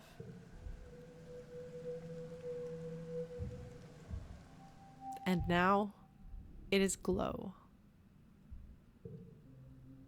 The prospect of just going back to work like everything is normal is too much to handle. The suns dip below the horizon and Glow begins. You end up spending the whole month alternating between sleeping, scrolling the HoloNet, and staring into space. It's restful, at least. A few days after the funeral, surveyors return with an unexpected bounty from the Valley of Vertigo. It's enough to survive for another month, until the new year maybe, if you keep rationing. The colony will continue to limp along, but without your mother. The roar wakes you. It would wake the dead. It shakes the walls, rumbles through the ship's hull, and makes your heart skip a beat. You're paralyzed by a sudden clench of fear in your gut. Through your porthole window, you hear metal screeching and people shouting, then another roar, guttural and rumbling like the sound of a mountain collapsing. Something enormous is out there. Can I switch gears here? Can't change gear during an event. Okay, fine. I can run out to face it, or I can stay indoors. I'm going to run out to face it. Solana. This is not a good idea, but I'm going to do it anyway. You don't know what gives you the courage, but you run out to the fields to face the horrible creature face to...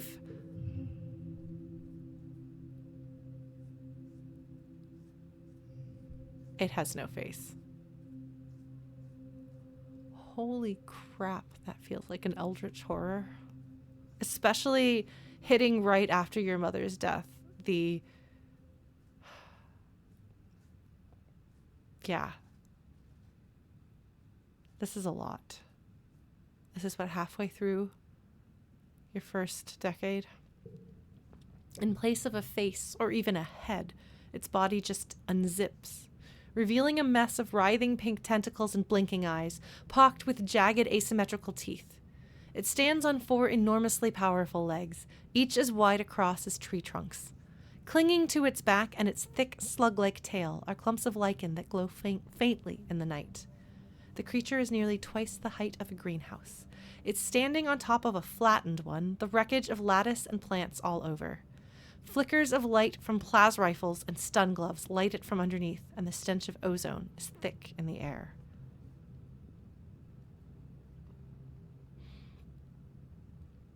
It does look like it could be. You see Anemone and her brother Calm darting in and around its legs with their twin shocks of red hair. The faceless creature lurches into another greenhouse, oblivious to the soldiers trying to herd it away. The monster left a trail of destruction from where it smashed right through the walls. Smaller creatures are pouring in through the gap and they're heading straight to command. You watch helplessly as the hordes of animals storm command, sneaking through torn away panels and smashing through windows. It's too far away to hear the screams, but Governor Udicott is inside. You have to do something. I can help Anemone and Calm, save Governor Udicott, or fight the faceless monster on your own. I feel like I have to help Anemone and Calm. I'm sorry, Governor Udicott, but I have more of an attachment to these people than to you. So I'm going to do that. You run towards geoponics, picking up a handful of rocks as you cross through the barren fields. When Calm sees you, he gestures for you to flee. Get out of here, Solana, he says. You're going to get yourself killed. You grip your rocks in defiance. You're sick of being told to hide like a child. You want to help. Can't change gear. All right, 72.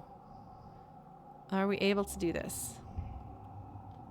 6, 5, 4. 21 is not a terrible start. Okay.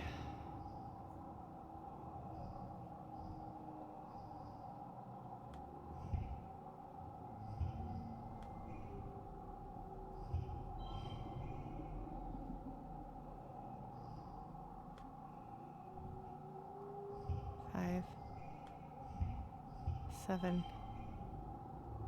Actually, hold on. 5, 5, 5.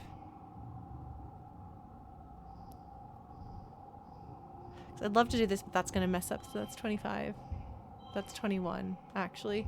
This is worth it. 25. Okay. I don't know that this is going to be enough for us to do anything. Okay, 5, 5, 6. Or if I do this, 6, 27. Okay, we'll do that.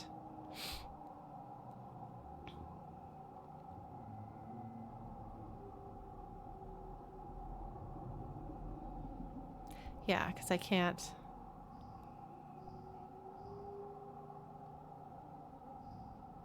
Actually, hold on.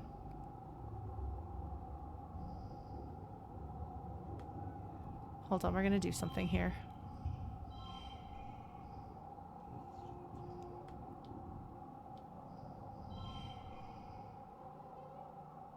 That's not quite enough. Darn. Okay, so you can only put one on a card at a time. Well, there we go. 32. Next round.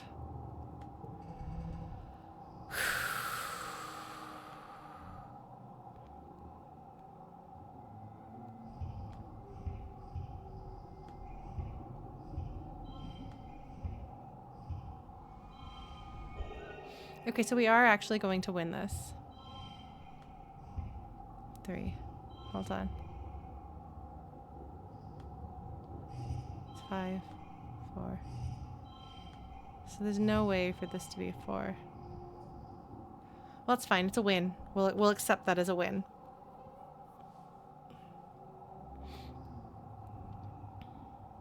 Actually, no, hold on.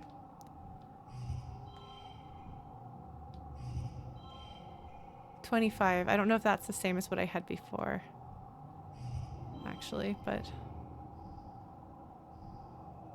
hold on. No. I'm gonna switch this. 26. I mean, it's fine. It's fine. It doesn't really matter. I'm just...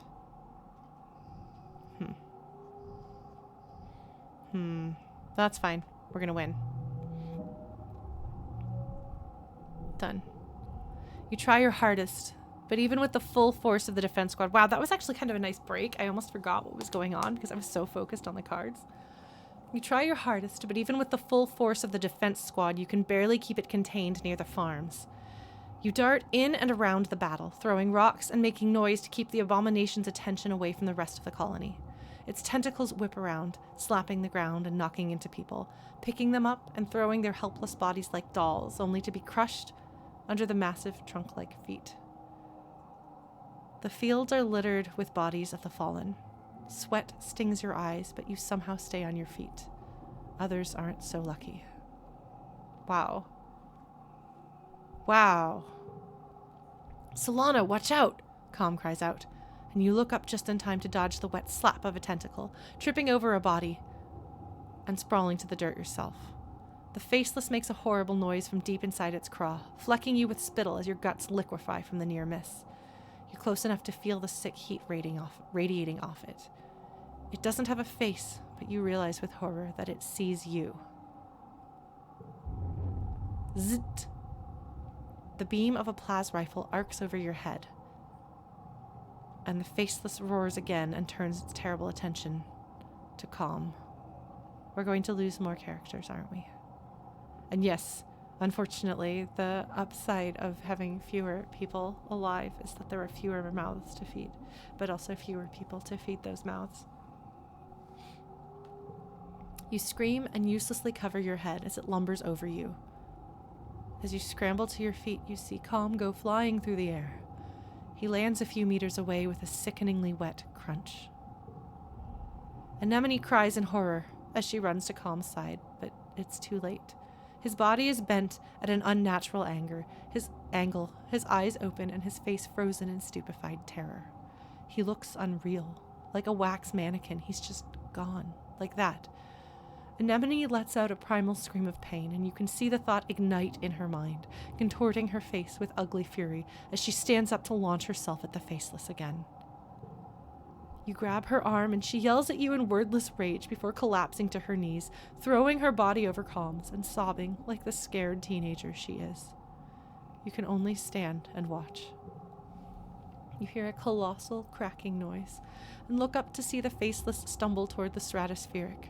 With a roar that shakes your very molecules, it loses its balance for the last time and falls onto the ship. Metal screams as the ship buckles and gives way. Whole pieces of the quarter's wing shear off as your home opens like a tin can, spilling its contents into the square. The strato lurches, then collapses under the creature's weight. The abomination is slain. But as wails of grief join the whimpers of the dying, you have to wonder, at what cost?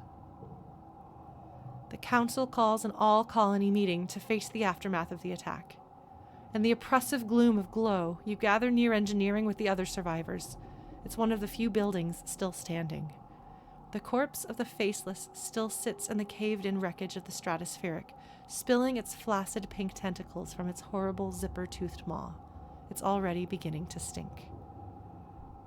The gaping dragon, indeed. You can't forget what you saw. Destruction of the strato. Keep between rounds. Wow.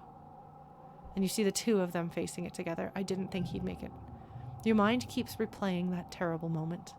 The Faceless rearing up and obscuring the sky. Anemone and her brother looking so small before it. Governor Udicott was killed by the smaller creatures that swarmed command during the attack. In her absence, Seek addresses the colony. The council acknowledges the bravery of the defense squad, citing their heroism in finally taking down the Faceless. Geoponics is gone, the greenhouse is destroyed, and fields trampled. After a year of suffering, starving, and only barely scraping by, you're not just back where you started. It's even worse. Everything your mom sacrificed herself for, gone in one night. The entire front half of the stratospheric has been destroyed. The living quarters, the canteen, the garrison, the lounge, even the creche. It's all gone. It's only by some stroke of luck that the people hiding in the creche weren't all killed. Seek solemnly reads the names of those who lost their lives. Too many, including Governor Udicott. You all stand for a moment of silence. You feel the weight of loss like a blow to your chest. Anemone and her family cry out when her brother Calm's name is called, and their quiet sobbing continues through the silence. With the living quarters destroyed, everyone moves into the engineering wing for shelter. You're crowded into the classroom with other families. The adults try to make it seem like a sleepover, but you're all still so shaken. Anemone cries about her brother and screams at anyone who tries to comfort her. Eventually, you just ignore her grief, as painful as it is to hear her sobbing at night. Gain status in mourning again. You feel like you've been awake for days, and you'll never fully sleep again. You try, but you keep jerking awake, crying out in fear.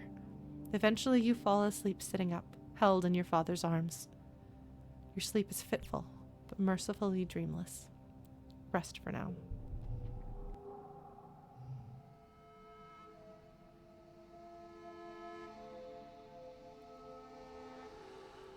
Oh, wow. Well, on that note, I think I will save. Things aren't great. It's bad.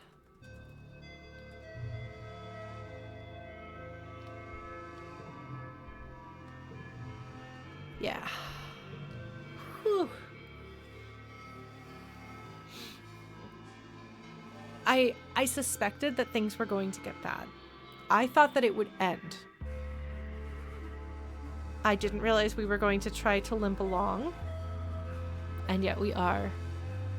I do appreciate that it feels like you kind of know what you're up against with the Starvation. And it's easy to forget about the monster attacks during Glow. So when your mother dies, you feel it coming and it happens anyway. And then they have that very brief moment where people bring back food and you think, oh, we'll have one more month that we can survive. And then Glow happens. And it's not just creatures attacking. It is an eldritch horror destroying everything that you know. The fact that they went to command after Udicott is very interesting to me. It is as though they are in some way blaming her for what's been happening. So I am curious what's going to happen from here. If we're going to lose our father to the Pollen? Or what? But my points in creativity sure seem wasted here, don't they? Yeah, it's past my stream time. There's a lot, folks.